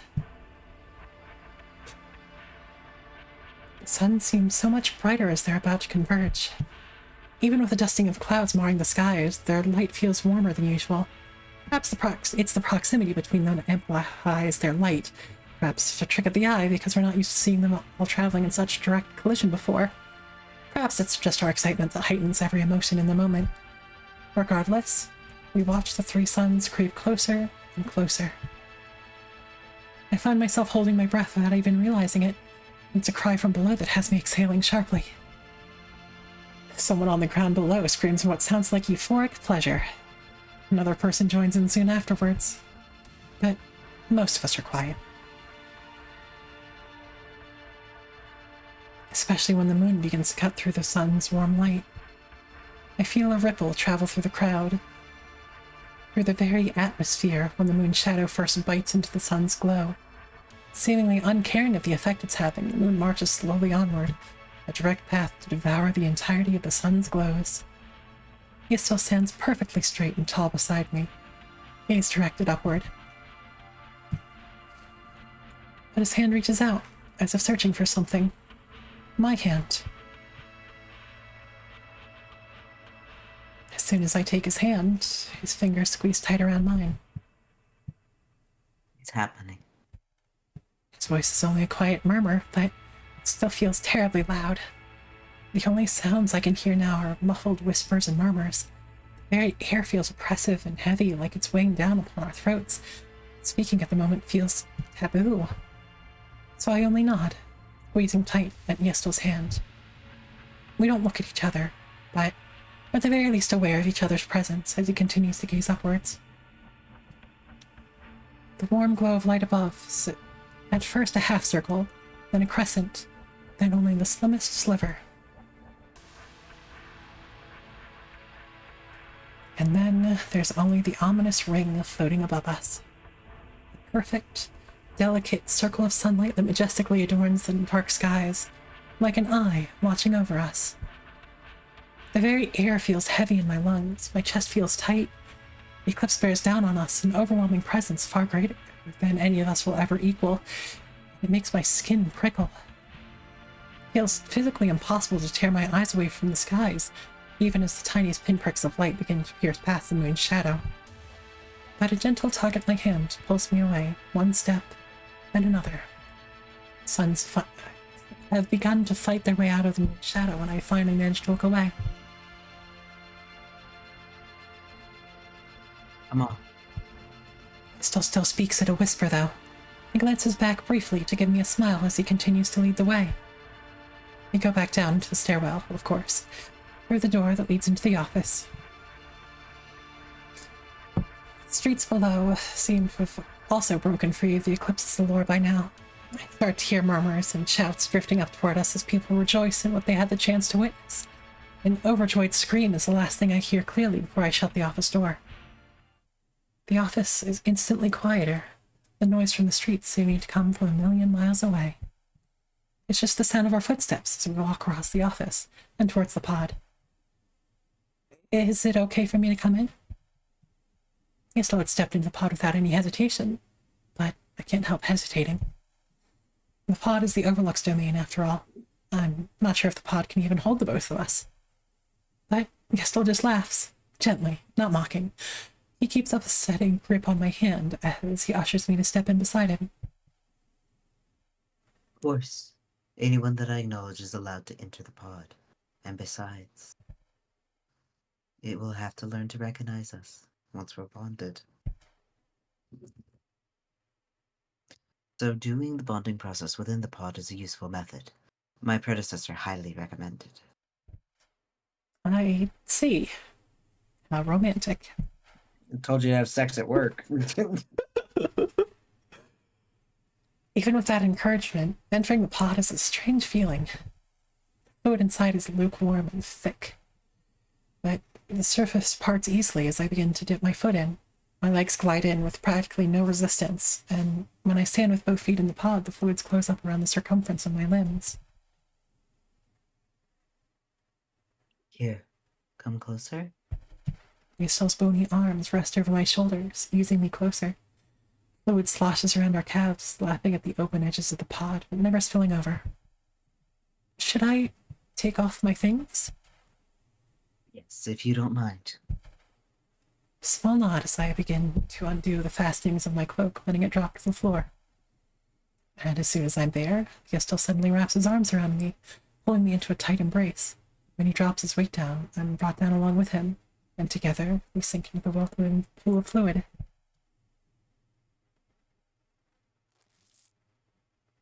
Well, dang.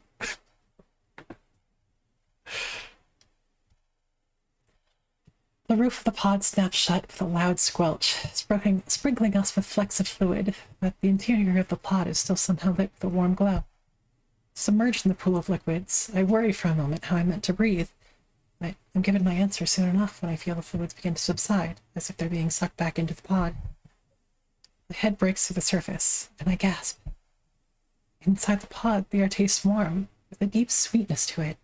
Not like sugar, but like meat. I'm still inhaling deeply, trying to grow used to the sensation when Yiestol's head also breaches the surface. The level of fluids continues to shrink down, sinking below our shoulders. Don't worry. The pod will adjust to us. It'll make sure you're comfortable. As if to prove his point, he sits back, tugging me along so I'm seated in his lap. Fluids slosh around him, and the plush wall of flesh behind it conforms to the shape of his back. Sitting this close to him, I can feel his exoskeleton starting to grow warmer. Not just his exoskeleton, but the very air feels hotter and wetter and sweeter. Feels like I'll melt if I stay in here too long, like I'll become part of the pod. It's making my body feel oddly sensitive. I shiver as Yiestol's hand traces around my side, then rests against my back. His fingertips are two hot points of contact against my skin that demand a great deal of my attention. But far more pressing is when he brings his face close to mine.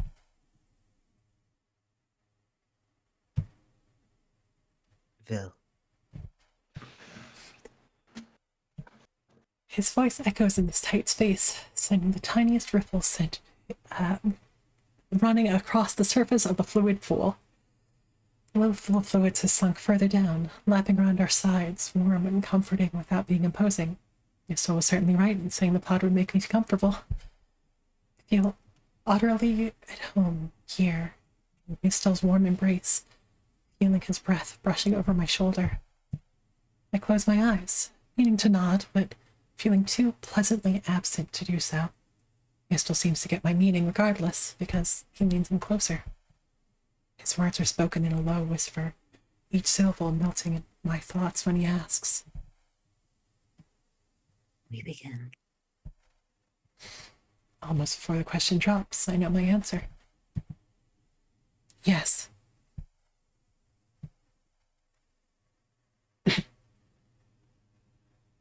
We're good.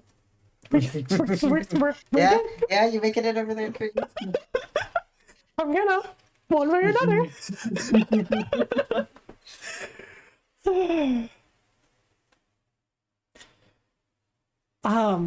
Okay. Whew. I hear the slick sound of something wet against something hard, like blood sluicing off bone.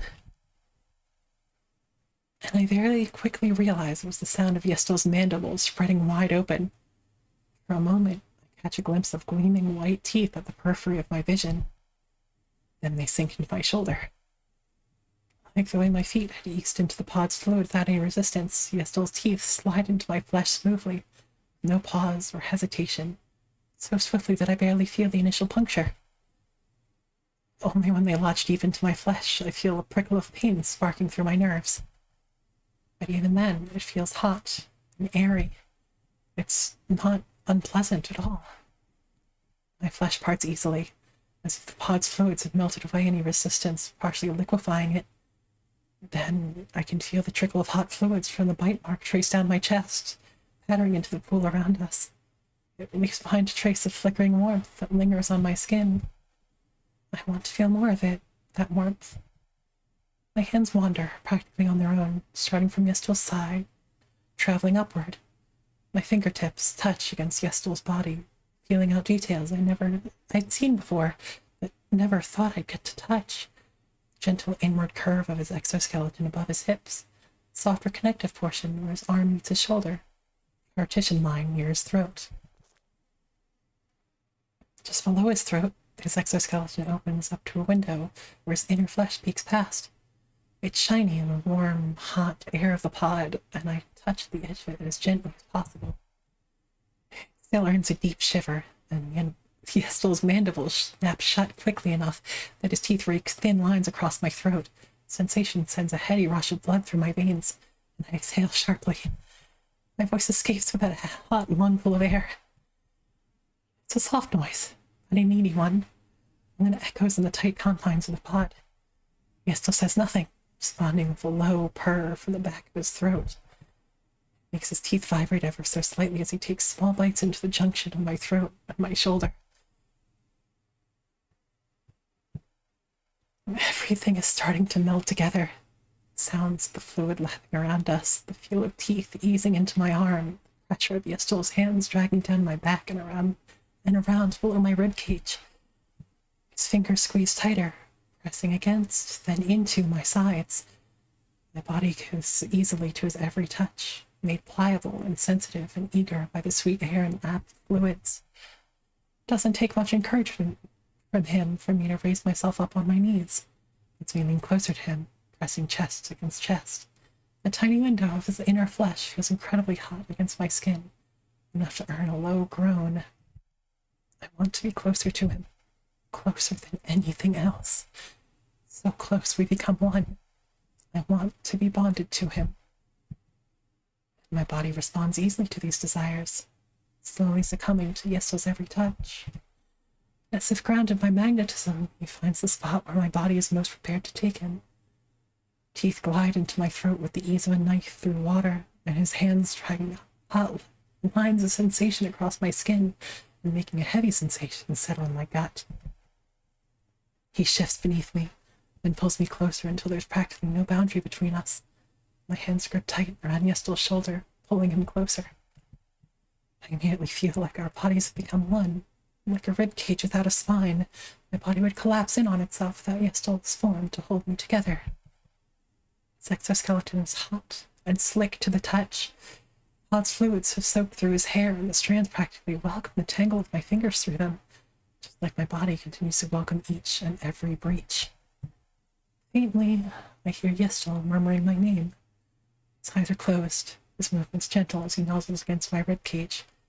His teeth gently ease apart my skin, and I shiver as his teeth scrape against bone. I can't feel my legs anymore. Like they're not there anymore, replaced by a warm sludge. That hot, heavy feeling in my gut keeps expanding, spiking hardest when I move to pull him closer to me.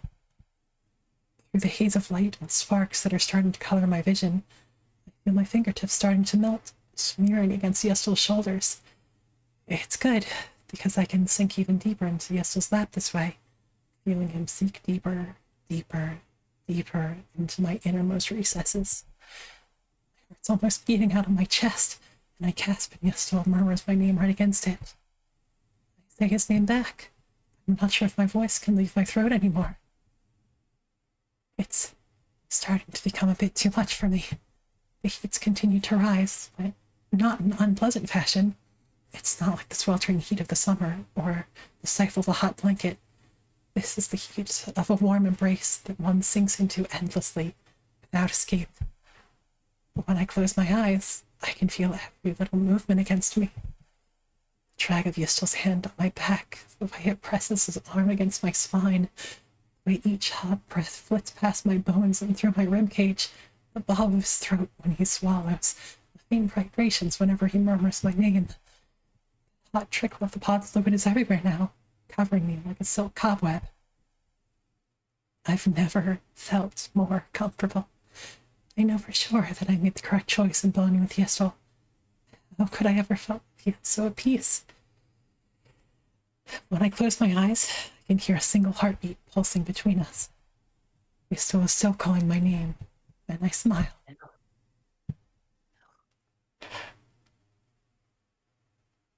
Damn it. I mean, thank you for that, but damn it.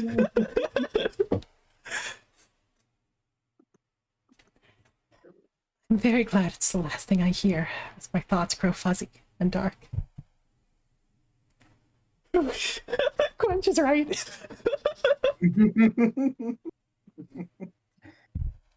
No comments from the peanut gallery. I'm fine.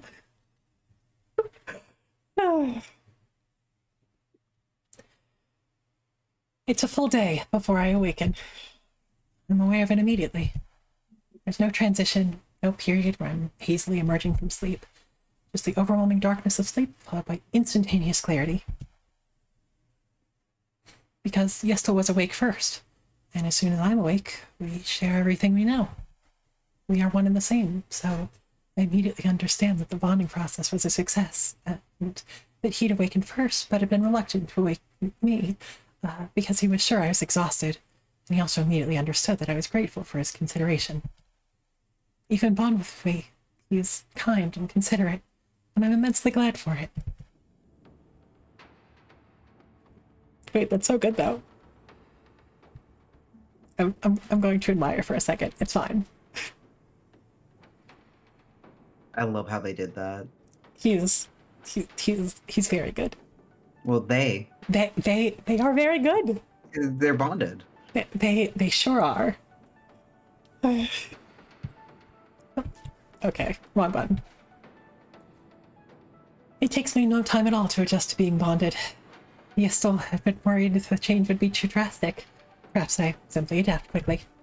I do find it strange, at first, occupying a form so different from mine. Our evolved body is closer to Yiestol's old form than mine, and at first I'm confused by the willowy fingers and delicate limbs. So unlike my own robust limbs, hardy from long days spent running. But at the same time, it's nice getting to know all these intimate details of Yiestol's body for the first time. Nobody will ever know him better than I do.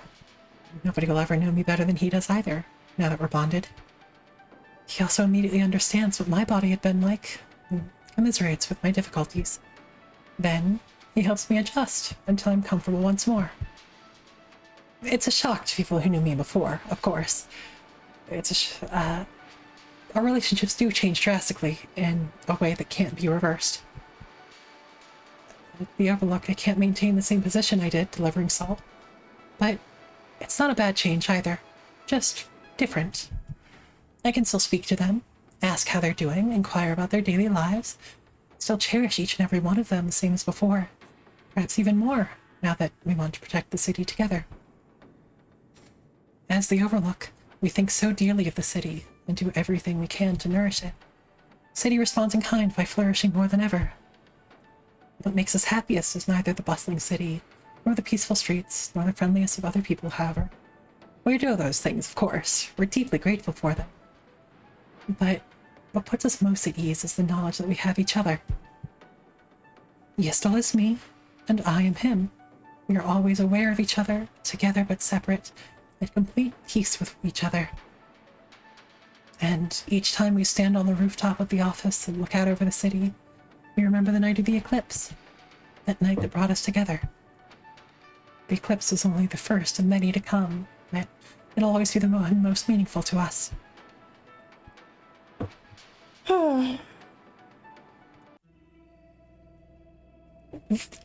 Yeah, wow. Yeah, yeah. I get it. I get it. I do in fact get it. Oh, What did you think, Cricky?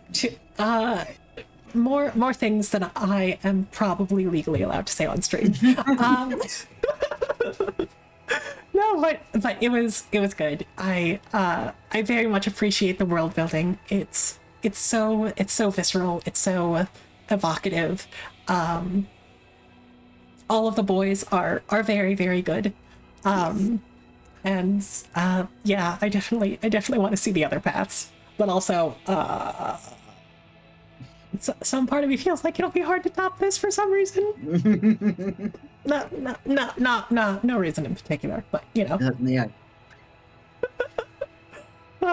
The sign has officially fallen off its hinges.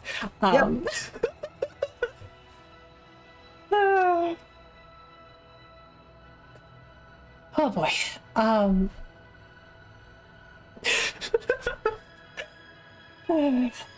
Yes, Frank. All of the boys are very, very good. They are very good.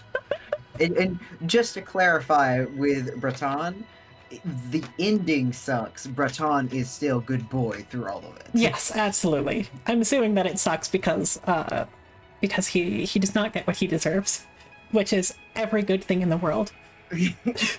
Yeah, it's just a really crappy ending. Franco But is still a very good best boy. yes, such a good boy. Okay. Anyway, but yeah, I also want to thank everyone for sticking through. It's definitely different from my usual speed on stream, but I hope I did it justice. And of course a very large thank you to Kaizad for introducing me to the game and putting so many terrible thoughts in my head. And thank you for having me. Yeah, absolutely. And you know, if you happen to want to join any other streams or anything like that, you know, I wouldn't say no. Yeah, we shall have to discuss that. But yeah, one more time, and thank you for that command, Frank. If anybody's interested in this, wants to see the rest of the endings, embrace more of the world, blah blah blah blah, or just support the devs, Please support the devs. Yes. It is pay what you want. I will reiterate, but you get an additional little art book for giving, I think, more than $10. Something like that. Anyway, I'll look it up again. but yes, I also want to see the other work from these developers. Just I don't know. I enjoy their writing style. So yeah, I guess it's getting late. I know you said you were getting tired, so I don't want to keep you too long. But if you wanted to plug anything or give any sign off or any raid recommendations. I'm blanking on raid, but I should be streaming tomorrow and returning to Resident Evil 4, and because it's no longer the Appreciate Baby Girl Leon stream, it means I get to hate Leon out in the public, so... Well, I look forward to the unbridled vitriol. But yeah, definitely go check out Thon's stuff. He's just, I don't know. I very much enjoy spending time with you. So Thangy is still on. She's been going for 4.5 hours. Yeah, I'm actually that's surprised by that. Let's go bug Thangy. Absolutely. I always cherish any chance I get to raid her. So yeah, we are going to go ahead and get our raid started. Frank, I assume, is going to be kind enough to put our raid messages there in chat. I remember how to use commands. Cool. Cool. So, one more time, thank you to everybody who stopped by, everybody who lurked, everybody who followed, everybody who came over from Kaizad's Hive.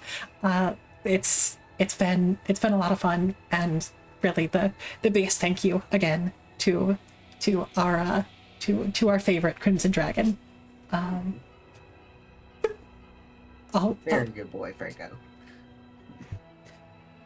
He's a very good boy. Thank you, Frank. But yeah. I guess I will also say that Monday we should be playing more Wizard with a Gun with Frank.